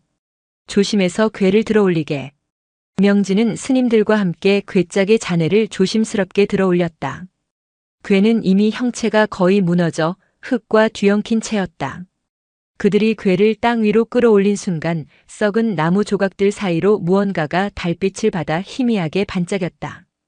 그것은 흙으로 오염되었지만 본래의 고운 빛깔을 간직한 붉은색 비단 조각이었다. 아! 여기저기서 탄식이 터져나왔다. 법고 거사가 말했던 갓난아이를 쌌던 그 비단 포대기였다. 그리고 그 비단 조각들 사이로 앙상하게 남은 작은 뼈의 윤곽과 법고 거사가 넣어주었다던 작은 목각 인형이 흙에 뒤엉켜 모습을 드러냈다. 그것은 부정할 수 없는 진실의 증거였다. 안계사는 부처님의 도량이라 불리는 이 신성한 마당은 사실 한 억울한 생명을 53년간 유기한 현장이었다. 스님들은 충격과 부끄러움에 고개를 들지 못했다. 자신들이 매일 아침 저녁으로 밟고 지나던 이 마당이 한 아이의 무덤이었다는 사실을 감당할 수 없었다. 바로 그때 그 끔찍한 광경을 묵묵히 지켜보던 도윤이 천천히 구덩이 앞으로 다가왔다. 아이는 흙과 비단과 뼈가 뒤엉킨 그 잔해 앞에 쪼그리고 앉았다. 그리고는 매일 해질녘 자신의 그림자에게 그랬던 것처럼 두 손을 가지런히 모으고 그 잔해를 향해 깊이 아주 깊이 절을 올리기 시작했다. 한 번, 두 번, 세 번. 아이의 작은 이마가 차가운 흙바닥에 닿았다가 떨어질 때마다 스님들의 어깨가 들썩였다. 도윤은 절을 마치고 흙더미 속에서 법고 거사가 넣어주었던 그 작은 목각 인형을 조심스럽게 집어들었다. 그리고는 흙을 툭툭 털어 자신의 품 안에 소중히 넣었다. 아이의 행동은 그 어떤 화려한 천도제나 거창한 법문보다도 더 깊은 울림을 주었다. 지선 대선사는 도윤의 그 모습을 바라보며 마침내 안계사가 나아갈 길을 깨달았다. 그는 돌아서서 모든 스님을 향해 선언했다. 모두 들으라. 우리는 오늘 우리의 스승이 그리고 이 사찰이 저지른 죄를 목도했다. 저 아이는 도윤이는 지난 3년간 매일같이 우리를 대신하여 이 억울한 영혼에게 참회의 절을 올려온 것이다. 그는 구덩이를 가리켰다. 저 자리는 더 이상 감추어야 할 수치가 아니다. 저 자리는 안계사의 가장 깊은 상처이자 우리가 매일같이 절하며 참회해야 할 살아있는 화두다. 저 아이를 저 작은 생명을 안계사의 진정한 그림자 부처로 모실 것이다. 지선의 선언은 충격적이었다. 하지만 그 자리에 있던 그 누구도 이의를 제기하지 못했다. 그들은 모두 자신들의 교만과 위선이 한 아이의 순수한 자비심 앞에 무너져 내리는 것을 똑똑히 보았기 때문이었다. 안개사의 가장 어두운 밤이 역설적이게도 가장 찬란한 깨달음의 빛으로 밝아오고 있었다. 그러나 지선은 알았다. 이것은 끝이 아니라는 것을. 비단 포대기에 쌓인 아이. 이 아이는 대체 누구의 자식이며 왜 몽유산에 묻혀야 했는가? 그들의 참회는 이제 겨우 첫걸음을 떼었을 뿐이었다. 다음 날 새벽 안개사는 그 어느 때보다 무겁고 엄숙한 아침을 맞았다. 해가 뜨기도 전 지선 대선사는 병든 몸을 이끌고 직접 법종을 쳤다. 웅 하고 울리는 둔탁한 종소리는 새벽 안개를 가르는 것이 아니라 마치 53년간 굳어있던 땅속에 무언가를 뒤흔들어 깨우는 듯했다. 모든 스님이 대웅전 앞에 모였다. 그들의 앞에는 밤사이 파헤쳐진 흉물스러운 구덩이가 입을 벌리고 있었다. 그리고 그 곁 흰 천이 덮인 작은 상 위에는 흙과 비단 조각, 그리고 작은 뼈들이 수습되어 놓여 있었다. 도유는 그 상의 맨 앞에 어른용 좌복을 반으로 접어 만든 작은 자리에 꼿꼿이 앉아 있었다. 아이의 품에는 흙먼지를 털어낸 목각 인형이 안겨 있었다. 지선은 사찰의 가장 장엄한 붉은색 가사를 수하고 손에는 향로를 든 채 구덩이 앞에 섰다. 우리는 오늘 안개사의 가장 부끄러운 업보를 씻어내는 천도제를 봉행한다. 스님들은 굳은 얼굴로 합장했다. 몇몇은 차마 그 상을 바라보지 못하고 고개를 숙였다. 이 의식은 망자를 위한 것이 아니다. 지선의 목소리는 쇠를 긁는 듯 했지만 힘이 있었다. 이것은 산자들을 위한 것이다. 죽은 아이는 이미 도윤의 절을 받으며 지난 3년간 위로를 받았을 것이다. 이 의식은 그 고통을 외면하고 진실을 짓밟고 부처의 이름으로 명예를 탐했던 바로 우리 자신을 천도하기 위한 것이다. 그는 명진을 바라보았다. 명진, 내가 집전하라. 명진의 어깨가 크게 움찔했다. 천도제, 특히 이처럼 원이 깊은 영가를 위한 의식은 사찰에서 가장 법력이 높고 수행이 깊은 스님만이 집전할 수 있는 법. 조실 스님이 자신에게 그것을 맡긴다는 것은 어젯밤 그가 보여준 용기와 참회를 인정한다는 의미이자 동시에 그가 이 사태의 중심에서 과거의 자신과 완전히 결별하라는 준엄한 명령이었다. 명진은 떨리는 손으로 목탁을 잡았다. 그는 자신이 지난 10년간 외워온 그 어떤 경전 구절도 떠올릴 수가 없었다. 머릿속이 하얗게 비어버렸다. 그의 눈에는 오직 흑투성이 비단 조각과 그 옆에 앉아 자신을 맑은 눈으로 바라보는 도윤의 모습만이 보였다. 내가 감히. 그때 도윤이 품고 있던 목각 인형을 명진을 향해 조용히 들어보였다. 마치 괜찮아요. 제 친구도 듣고 있어요 라고 말하는 듯 했다. 명진은 깊게 숨을 들이마셨다. 그리고 목탁을 내리쳤다. 딱. 그것은 경전을 읽기 위한 소리가 아니었다. 자신의 가장 깊은 곳, 교만과 지식의 껍데기를 깨부수는 소리였다. 꺼. 사. 개. 그의 목소리는 갈라지고 있었다. 천수경의 첫 구절이 아니었다. 그것은 이름 모를 아기 영가를 부르는 진언이었다. 이름도 없이 빛도 보지 못하고 차가운 땅속에서 50년을 헤맨 영가시여. 부디 이 어리석은 중생들의 참회를 받으시옵소서.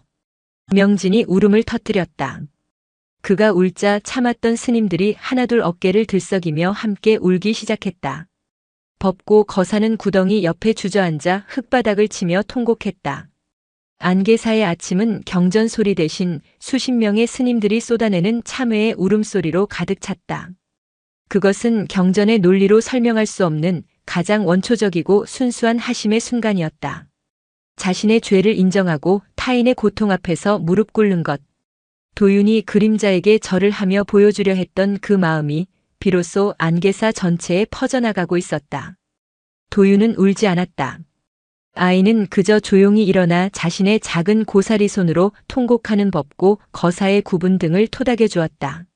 한참의 통곡이 지나고 스님들의 마음이 정화되었을 때 지선이 의식을 마무리했다. 이 아이의 유골은 사찰의 가장 양지 바른 곳, 대웅전이 내려다 보이는 동쪽 언덕에 부도를 세워 정중히 모실 것이다. 그리고 그 부도의 이름은 안개사의 그림자를 보살핀다는 뜻에서 영보라 하겠다. 영보탑. 그림자 부처의 탑. 스님들은 그 이름의 무게를 느끼며 다시 한번 깊이 합장했다. 천도제가 끝나고 스님들이 각자의 처소로 흩어질 무렵 법고 거사가 무언가 골똘히 생각하다 말고 지선과 명진을 다급히 불렀다. 큰 스님 스님. 제가 아까 그 붉은 비단 조각을 보고 생각이 난 것이 있습니다. 무엇이오 거사? 53년 전 그 괴짝을 묻기 전에 제가 마지막으로 그 포대기를 보았습니다. 흙에 덮이기 직전이었지요. 분명히 그 비단 귀퉁이에 작은 수가 놓여 있었습니다. 명진의 눈이 번뜩였다. 수라니요? 어떤 모양이었습니까? 법고 거사는 기억을 더듬느라 한참을 망설였다. 아주 작았습니다. 푸른 실로 맞습니다. 나비였습니다. 푸른색 나비 한 마리가 수놓아져 있었습니다. 푸른 나비. 지선과 명진은 그 말을 듣는 순간 등줄기에 소름이 돋았다. 그것은 단순한 장식이 아니었다. 그것은 그 아이가 출처를 알 수 없는 존재가 아님을 의미하는 명백한 표식이었다. 명진. 지선의 목소리가 다시 낮고 단단해졌다. 자네는 지금 당장 산을 내려가게. 예? 산을 내려가라니요? 읍내 도서관이든 군청이든 50년 전 이 몽유산 일대의 기록을 모두 뒤지게. 53년 전 이 지역에서 푸른 나비를 상징으로 쓰던 가문이 있었는지, 그리고 그 가문의 그해 갓난아이에 얽힌 스캔들이나 비극이 있었는지 남김없이 알아오게. 지선은 도윤의 머리를 쓰다듬었다. 도윤아, 내가 내 친구에게 해줄 수 있는 가장 큰 선물이 생겼구나. 선물이요? 그래. 내 친구의 이름을 찾아주는 일이다. 명진은 그 길로 바로 삿갓을 눌러쓰고 산을 내려갈 채비를 했다. 그의 발걸음에는 더 이상 지식인의 교만이 아닌 진실을 밝혀야 하는 사명감과 한 생명에 대한 뜨거운 연민이 실려 있었다. 명진은 꼬박 사흘을 읍내에 머물렀다. 안개사로 돌아온 그의 얼굴은 잿빛처럼 창백했고 두 눈은 불면으로 붉게 충혈되어 있었다. 그는 읍내의 낡은 도서관과 군청에 먼지 쌓인 서고를 뒤져 그가 찾아낸 것을 지선 대선사 앞에 펼쳐놓았다. 그것은 누렇게 바랜 신문 스크랩 몇 장과 낡은 군지 사본이었다. 찾았습니다, 조실 스님. 명진의 목소리는 거칠게 잠겨 있었다. 50년 전 이 몽유산 일대에서 가장 큰 세도가는 대성직물을 운영하던 해주 김씨 일가였습니다. 대성직물 지선은 그 이름을 곱씹었다. 어렴풋이 기억이 나는 듯 했다. 그들은 최고급 비단을 짜서 관가와 일본에까지 납품하던 거부였습니다. 그리고 그 대성직물에서 만들던 최상품 비단의 낙관이 바로 청접, 푸른 나비였습니다.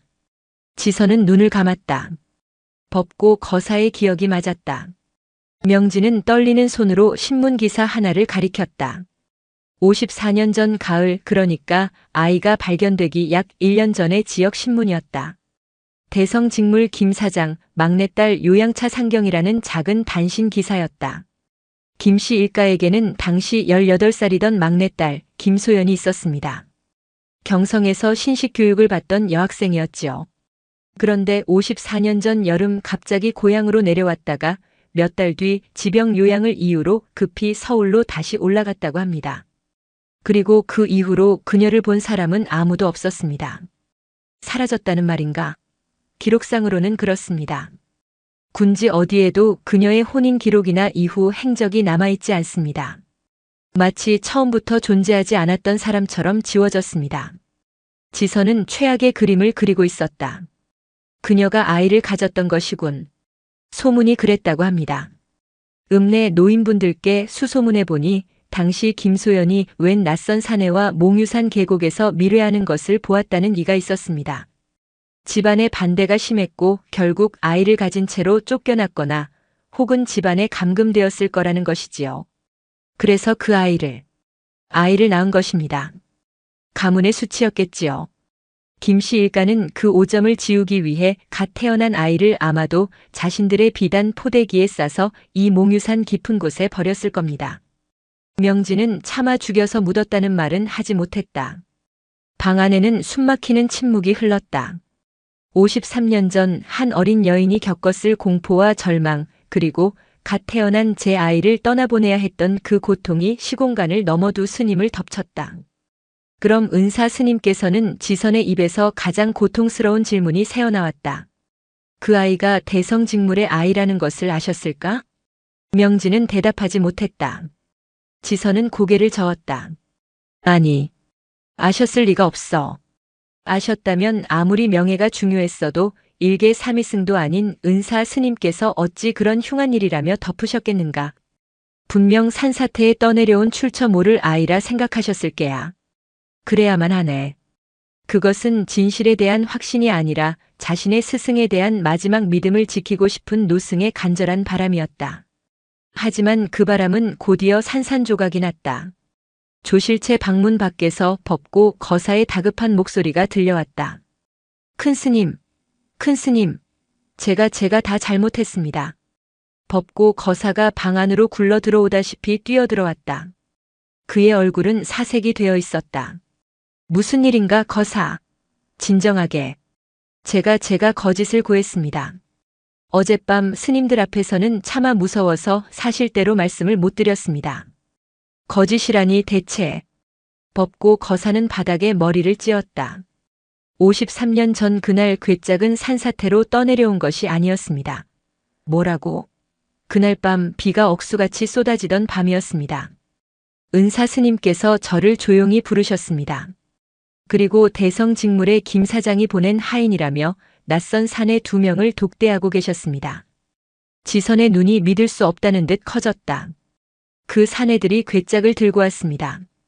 은사 스님은 저에게 이것은 부처님께 올리는 귀한 공약물이니 아무도 모르게 대웅전 앞마당에 묻으라고 하셨습니다. 저는 그저 불경이나 금붙이라도 되는 줄 알았습니다. 헌데 괴가 너무 가볍고 이상한 냄새가 났습니다. 제가 몰래 뚜껑을 열어보았을 때 그때 아이 시신을 본 것입니다. 너무 무서워서 은사 스님께 달려가 아이가 죽어 있다고 말씀드렸습니다.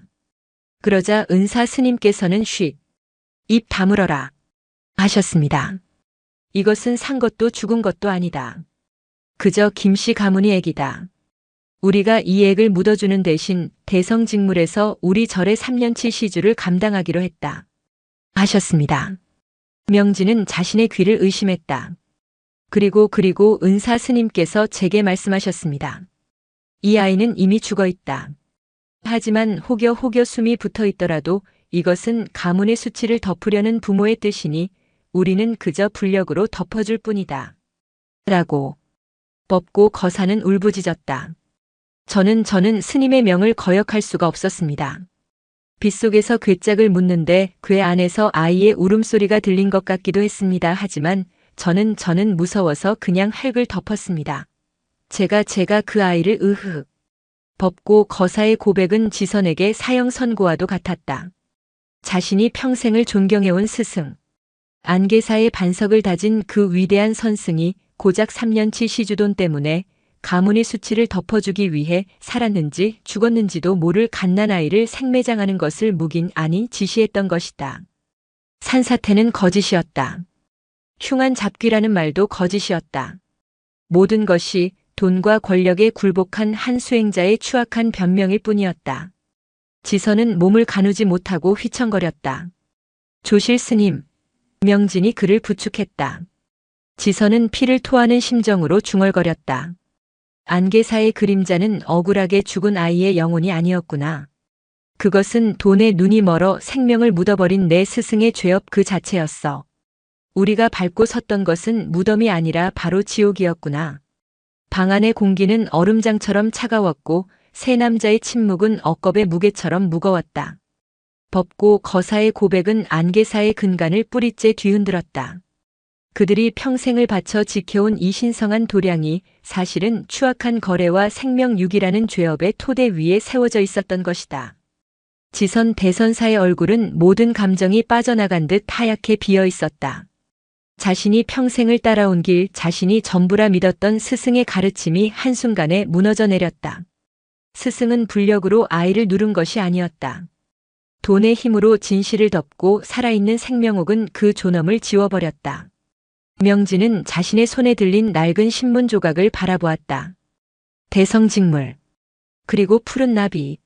문득 그의 머릿속에 잊고 있던 기억 하나가 전광석화처럼 스쳐 지나갔다. 조실 스님, 혹시 박영태 회장 말입니다.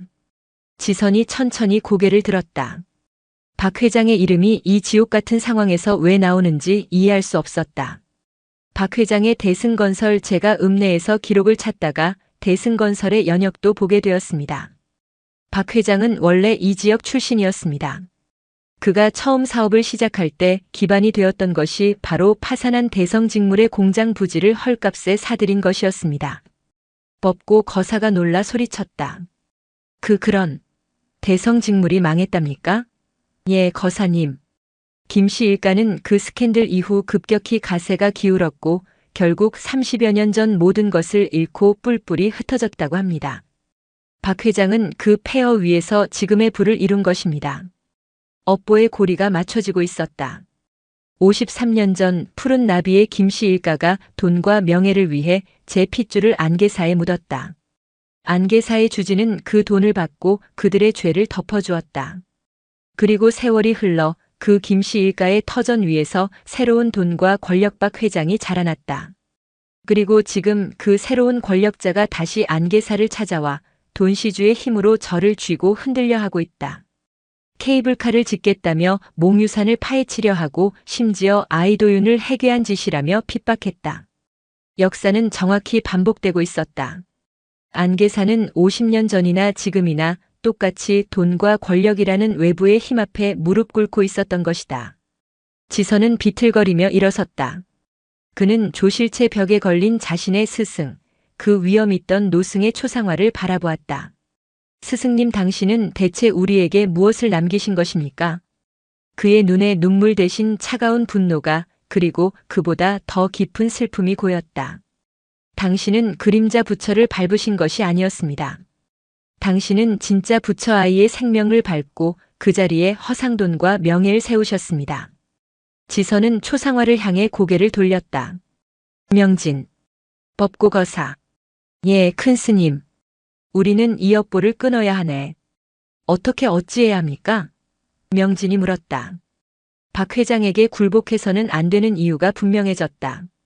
그가 이 산에 케이블카를 짓는 것은 50년 전 김씨 일가가 저지른 죄악을, 그리고 내 스승이 저지른 죄악을 지금 이 시대에 똑같이 반복하는 것과 같기 때문이네. 생명을 덮고 돈을 세우는 짓이지. 하지만 스님, 박 회장은 이미 법적 절차를 밟고 있습니다. 우리가 무슨 힘이? 우리에겐 힘이 없네. 지선이 명진의 말을 잘랐다. 하지만 우리에겐 진실이 있지. 그리고 저 아이 도윤이가 있네. 지선은 도윤의 처소 쪽을 바라보았다. 도윤이가 그림자에게 절을 한 이유. 그것은 버려진 상처를 위로하기 위함이었지. 그 아이가 우리에게 보여준 것은 단 하나일세. 숨기지 말라. 외면하지 말라. 가장 아픈 곳을 똑바로 보고 먼저 고개를 숙이라. 그것이 저 아이가 몸으로 보여준 법문이었네. 지선은 결심했다. 우리는 더 이상 이 사실을 숨기지 않을 걸세. 예? 숨기지 않는다니요? 그럼 대성직물의 만행과 은사 스님의 죄를 세상에 알리시겠다는 겁니까? 사찰의 명예가 명진은 경악했다. 명예라. 지선이 불호령을 내렸다. 우리가 지켜야 할 명예가 아직도 남아있다고 생각하는가? 50년간 아이의 시신을 밟고 서서 불경을 외운 우리에게. 지선은 거친 숨을 몰아쉬었다. 우리는 영보탑을 세울 걸세. 그리고 그 탑 위에 모든 것을 기록할 걸세. 53년 전 대성직물 김씨 일가가 무슨 짓을 했는지, 그리고 안개사의 주지였던 내 스승이 돈을 받고 무슨 죄를 저질렀는지. 모든 것을. 큰 스님, 그것은 자멸입니다. 아니, 그것이 참회일세. 그것만이 우리가 이 지옥에서 벗어날 유일한 길이야. 그것만이 도윤이가 우리에게 가르쳐준 그림자에게 절하는 법일세. 바로 그때였다. 산문 쪽이 다시 소란스러워졌다. 지난번보다 더 요란한 차량 행렬. 박영태 회장이었다. 그는 혼자 오지 않았다. 변호사로 보이는 양복 입은 사내들과 공무집행완장을 찬 군청 직원들까지 대동하고 나타났다. 박 회장이 굳은 얼굴로 차에서 내리며 지선과 명진을 향해 소리쳤다. 조실 스님, 내가 좋게 말로 할 때 들으셔야지. 절간 마당에서 해괴한 구판이나 버리고 밤마다 무덤이나 파헤치는 이런 사이비 집단에게는 더 이상 몽유산의 관리를 맡길 수 없습니다. 그는 서류 한 장을 꺼내 들었다. 시청과 군청의 허가가 떨어졌소. 문화재 관리 부실 및 공익저해 행위로 안개사의 토지 관리권을 일시 정지하고 공익사업 케이블카를 위한 강제 수용 절차에 들어갑니다. 당장 이 절에서 나가시든가 아니면 굴착기가 밀고 들어오는 것을 구경하시든가 선택하십시오.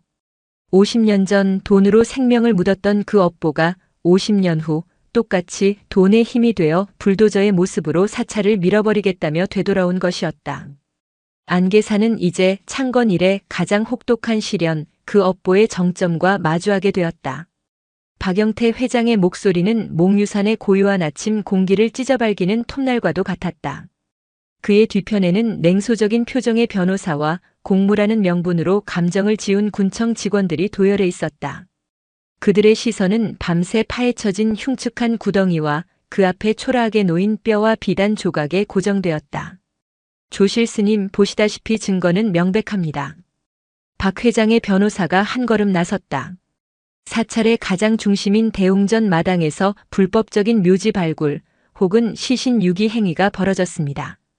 이는 현행법상 문화재관리법 및 장사 등에 관한 법률을 심각하게 위반한 것입니다. 군청의 행정 집행은 정당합니다. 군청 직원이 서류를 내밀며 기계적인 목소리로 말했다. 안개사 측은 금일부로 해당 부지에 대한 일체의 점유 및 관리 권한을 정지합니다. 또한 케이블카 사업 부지 편입을 위한 강제 수용 절차에 이의를 제기할 수. 잠깐. 목소리는 늙고 쇠약했으나 그 안에 담긴 힘은 마당 전체를 얼어붙게 하기에 충분했다. 지선 대선사였다. 그는 명진의 부축을 받아 힘겹게 한 걸음 앞으로 나섰다. 그의 시선은 박 회장이나 변호사가 아닌 공무 집행 서류를 든 군청 직원을 향해 있었다. 그대에게 묻겠네. 지금 그대의 눈에는 이것이 불법 묘지로만 보이는가? 공무원은 당황했다. 기록에 없는 분묘이며 절차 없이 발굴되었으니 법적으로는 그렇습니다. 그렇다면 그대의 눈에는 저 뼈가 시신으로 보이지 않는가? 그것은 경찰이 판단할. 그렇다면 지선의 목소리가 낮고 서늘하게 깔렸다. 그대는 지금 53년 전에 일어난 살인 혹은 영아 유기 사건의 증거물을 공익사업이라는 명분으로 밀어버리겠다는 뜻인가? 군청 직원의 손이 떨리기 시작했다. 변호사의 안색도 변했다. 불법 묘지와 살인 사건 현장은 법적 무게가 완전히 달랐다. 전자는 행정 절차의 문제이지만 후자는 강력 범죄의 영역이었다. 박 회장이 이 불리한 기류를 감지하고 끼어들었다. 무슨 궤변이오, 스님. 50년 전 일을 지금 누가 증명한단 말이오. 저 뼈가 사람 뼈인지는 어찌 알며 살인인지 아닌지는 또 어찌 안단 말이오. 지금 이 상황을 모면하려고 수작을 부리시는 것 아닙니까? 증명하지. 지선이 답했다. 여기 그날의 모든 것을 기억하는 증인이 있네. 그리고 우리가 바로 그 죄를 지은 공범들의 후예일세. 지선은 명진을 돌아보았다. 그것은 신호였다. 내가 하거라. 명진은 자신이 이 순간을 위해 10년간 경전을 읽고 지난 며칠간 그토록 고통받았음을 깨달았다. 그는 목탁 대신 법고 거사의 증언과 읍내에서 찾아낸 낡은 신문 기사 사본을 들고 앞으로 나섰다. 그는 더 이상 박 회장을 향해 분노하지 않았다. 그의 시선은 오직 법을 집행하러 온 저 공무원들을 향해 있었다. 지금부터 이 안개사의 가장 부끄러운 진실을 고백하겠습니다.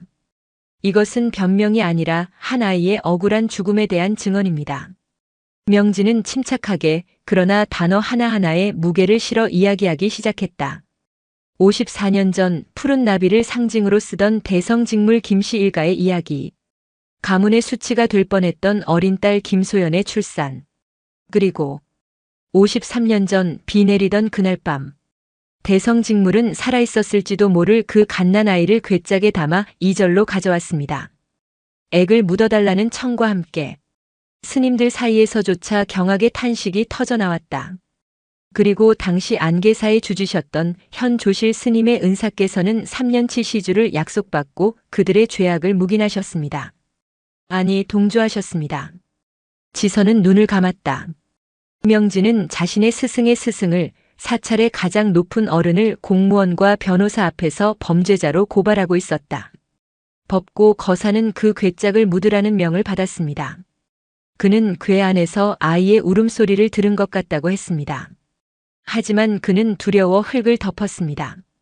이것은 불법 묘지가 아닙니다. 이곳은 생매장 현장입니다.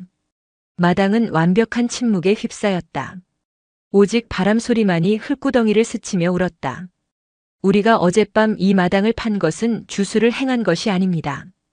이 아이 도윤이가 버려진 자신의 상처로 이 땅 밑에 갇힌 또 다른 상처를 감지하고 그 영혼을 위로하기 위해 3년간 매일같이 이곳에 절을 해왔기 때문입니다. 명진은 도윤을 가리켰다. 도윤은 이 모든 살벌한 대화의 의미를 모른 채 그저 자신의 땅속 친구가 밖으로 나온 것을 바라보며 품 안의 목각 인형을 만지작거리고 있었다. 그 순진한 모습이 명진의 증언에 신성한 진실성을 더해주었다. 우리는 이 아이의 순수한 자비심을 통해 우리가 밟고 서 있던 이 땅이 신성한 도량이 아니라 돈과 명예 때문에 생명을 묻어버린 추악한 범죄 현장이었음을 깨달았습니다. 우리는 지금 그 죄를 참회하고 이 아이의 이름을 찾아주려던 참이었습니다. 명진은 낡은 신문 기사를 군청 직원에게 내밀었다. 푸른 나비 대성직물. 그리고 여기 그 대성직물의 폐공장 부지를 기반으로 성장한 기업이 있습니다. 명진은 천천히 고개를 돌려 박영태 회장을 직시했다. 박영태 회장님, 당신은 이 모든 비극이 시작된 그 터 위에서 불을 이루셨습니다. 그리고 지금 50년 전 대성직물이 했던 것과 똑같은 짓을 하고 계십니다. 돈의 힘으로 진실을 덮고 생명이 깃든 이 산을 파헤치려 하고 있습니다. 당신이 하려는 이 케이블카 사업이야말로 50년 전 그들의 죄악이 오늘날 다시 현신한 것과 무엇이 다릅니까? 헛소리, 궤변, 그따위 낡아빠진 소설로 감히 나를 모욕해. 박 회장은 이성을 잃고 날뛰었다. 하지만 그의 변호사는 달랐다. 그는 박 회장의 팔을 잡으며 나직이 속삭였다. 회장님, 진정하십시오. 상황이 안 좋습니다. 군청 직원은 떨리는 손으로 서류를 집어넣었다. 그의 얼굴은 하얗게 질려 있었다. 이것은 저희가 관여할 수 있는 수준의 일이 아닙니다. 그는 박 회장과 변호사를 향해 기계적으로 그러나 단호하게 말했다. 이번 사안은 고 김씨 일가 및 전 안계사 주지에 의한 영아 유기 및 살인 교사, 방조 혐의가 명백한 중대 범죄 사건입니다. 지금 이 순간부로 이 구덩이를 포함한 안계사 대웅전 마당 전체를 범죄 현장으로 규정하고 경찰의 감식이 완료될 때까지 현장 보존 명령을 발동합니다. 뭐라고? 따라서 본 현장에 대한 강제 수용 및 철거 집행은 무기한 보류합니다. 그것은 사형 선고였다. 박 회장이 자신의 승리를 위해 가져온 법이 그가 짓밟으려 했던 진실의 무게 앞에서 산산조각이 났다. 그가 동원한 공권력이 오히려 그의 불도저를 가로막는 가장 강력한 방패가 되어버린 것이다.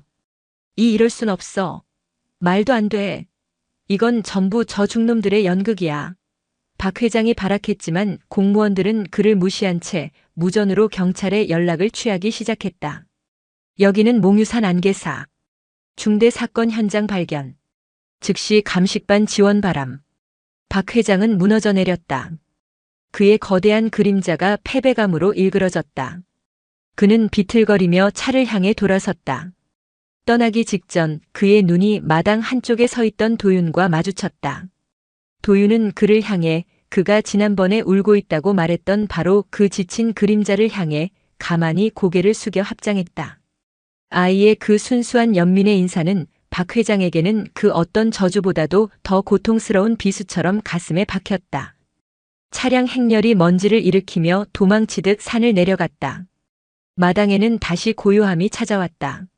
스님들은 그 자리에 주저앉아 울어야 할지 웃어야 할지 모를 표정으로 멍하니 서 있었다. 지선 대선사가 명진의 손을 힘겹게 잡았다. 잘했다, 명진아. 자네가 오늘 안개사를 구했다.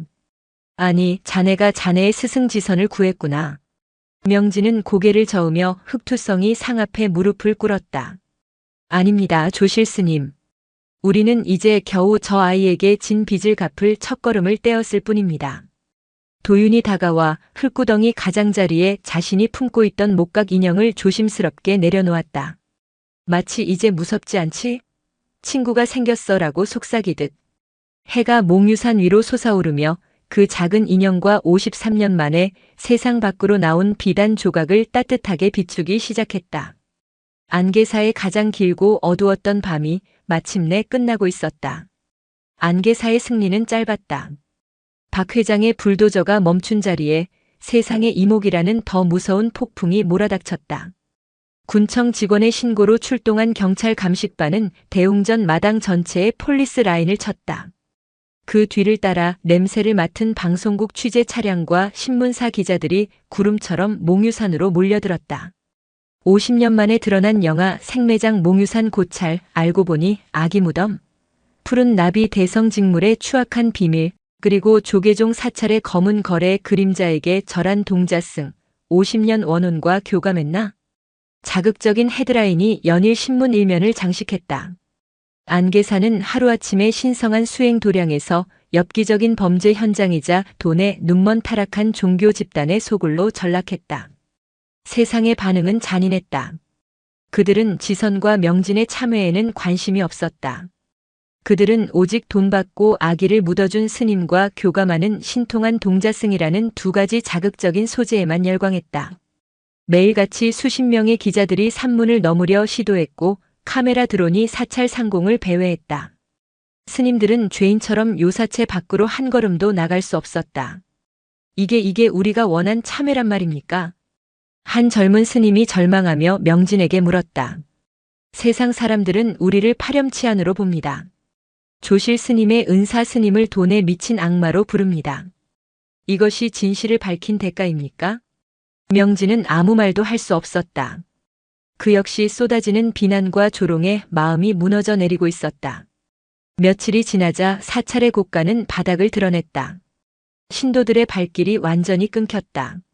사찰의 명예가 땅에 떨어지자 수십 년간 이어져 온 시주들의 지원이 하루아침에 중단된 것이다. 당장 내일 먹을 공양미조차 걱정해야 할 처지가 되었다. 결국 스님들이 하나둘 떠나기 시작했다. 저는 도저히 이 절에서 더는 수행을 못하겠습니다. 밥 먹으러 마당을 밟을 때마다 아기 울음소리가 들리는 것 같습니다. 세상의 손가락질을 견딜 자신이 없습니다. 다른 절로 가겠습니다. 한때 수십 명에 달했던 안개사의 대중은 일주일 만에 10명 남짓으로 줄었다. 지선과 명진, 늙은 법고 거사, 그리고 사태의 의미를 모르는 도윤과 끝까지 남기를 자처한 몇몇 노스님들 뿐이었다. 안개사는 텅 비어버렸다. 박영태 회장은 이 기회를 놓치지 않았다. 그는 피해자의 얼굴로 방송사 인터뷰에 응했다. 여러분 보셨습니까? 제가 왜 몽유산을 개발하려 했는지 이제 아시겠습니까? 저렇게 썩어 문드러진 집단이 신성한 산을 관리하게 놔둘 순 없었습니다. 저는 억울하게 죽은 아이의 원혼이 저의 사업을 통해 그 진실을 밝혀달라고 이끈 것이라 생각합니다. 케이블카 사업은 이 비극적인 땅을 정화하고 모든 사람이 볼 수 있게 하는 공익을 위한 것입니다. 박 회장의 교묘한 여론전은 효과가 있었다. 세상은 범죄자 집단인 안개사보다 정의로운 개발자인 박 회장의 손을 들어주는 듯 했다. 군청과 시청에도 저런 흉지에 절을 둘 수 없다. 당장 폐쇄하고 공원으로 만들라는 민원이 빗발쳤다. 텅 빈 공양간에서 명진은 차가운 밥을 씹으며 지선에게 물었다. 스님, 우리가 틀린 것입니까? 차라리 덮어두고 우리끼리 참회하며 영보탑을 세웠어야 했습니까? 진실을 밝힌 것이 결국 저들의 손에 이 산을 넘겨주는 빌미가 되어버렸습니다. 지선은 앙상한 손으로 찻잔을 들었다.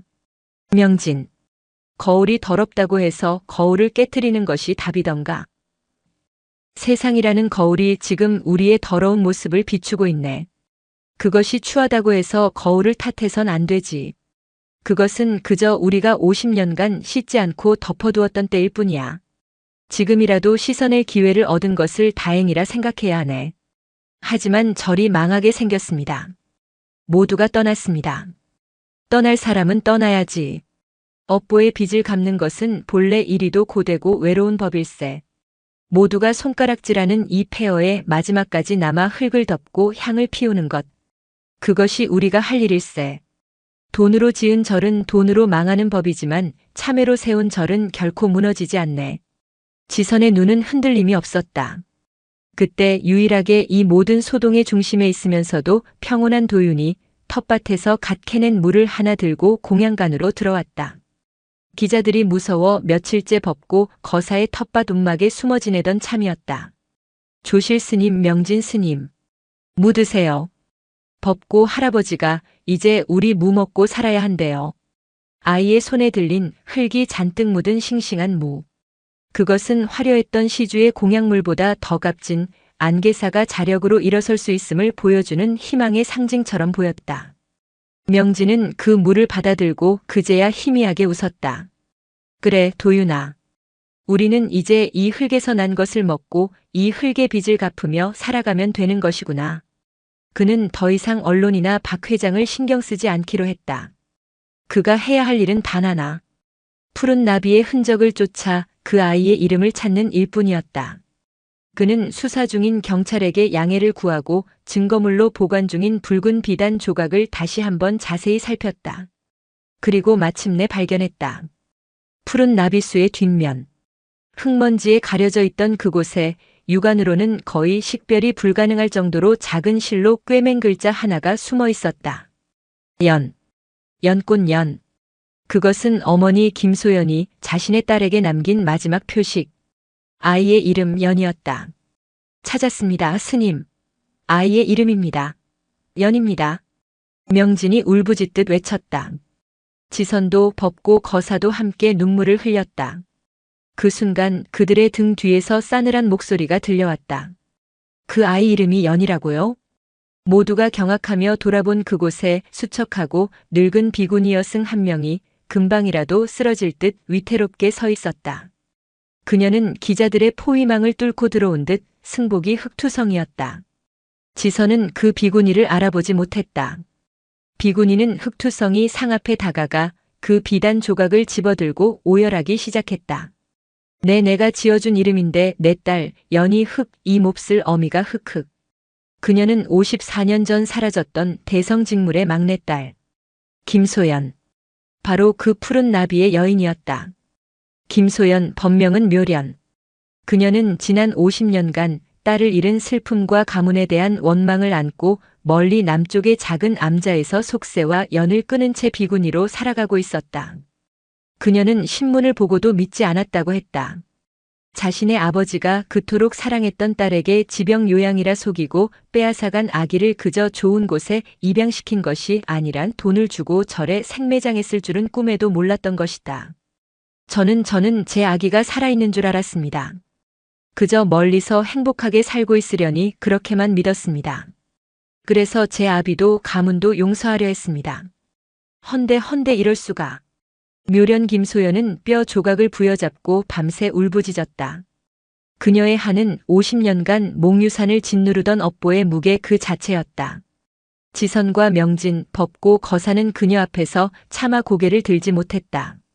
그들은 엎드려 자신들의 스승과 자신들의 죄를 대신해 그녀에게 100번이고 1000번이고 용서를 빌었다. 모든 진실이 밝혀졌다. 안개사의 죄는 숨길 수 없는 사실이 되었고 박 회장의 여론전은 비정한 어머니를 평생 속인 폐륜 가문이 후회라는 역풍을 맞았다. 한평생 딸을 그리워한 늙은 비구니의 등장은 세상의 모든 동정심을 안개사로 돌려놓기에 충분했다. 박 회장은 완패했다. 여론에 밀린 군청은 케이블카 사업 허가를 전면 재검토하기로 결정했다. 그가 쌓아 올린 돈의 성은 한 늙은 여인의 눈물 앞에서 힘없이 무너져 내렸다. 며칠 후 영보탑이 세워졌다. 대웅전 앞 구덩이가 있던 바로 그 자리에 크고 화려하지 않은 작은 돌탑이 세워졌다. 그리고 그 탑비에는 명진이 직접 쓴 글이 새겨졌다. 이곳은 53년간 어둠 속에 갇혔던 한 생명, 김소연 묘련 보살의 딸 연을 기리는 탑이다. 또한 이곳은 돈에 눈이 멀어 그 생명을 묻는 죄를 저지른 대성 김씨 일가와 그 죄를 묵인하고 동조한 안계사 선대주지의 죄업을 참회하는 탑이다. 한 아이 동자승 도윤이 자신의 그림자에게 절을 함으로써 이 모든 진실이 밝혀졌으니 우리는 이 탑을 그림자 부처의 탑이라 부른다. 무릇 깨달음이란 빛을 좇는 것이 아니라 자신의 가장 어두운 그림자를 직시하고 그 그림자에게 먼저 고개를 숙여 참회하는 데 있음을 후대에 전한다. 제막식이 열리던 날, 안계사에는 떠났던 스님들이 하나둘 돌아오기 시작했다. 그들의 얼굴에는 더 이상 수치심이 없었다. 자신들의 죄를 정면으로 고백한 사찰에 대한 자부심과 새로운 시작에 대한 결의가 어려 있었다. 기자들도 왔지만 그들은 더 이상 카메라를 들이대지 않았다. 그저 묵묵히 합장하며 이 장엄한 참회의 순간을 지켜볼 뿐이었다. 묘련 김소연은 딸의 이름이 새겨진 탑을 어루만지며 평생의 한을 내려놓는 듯 옅은 미소를 지었다.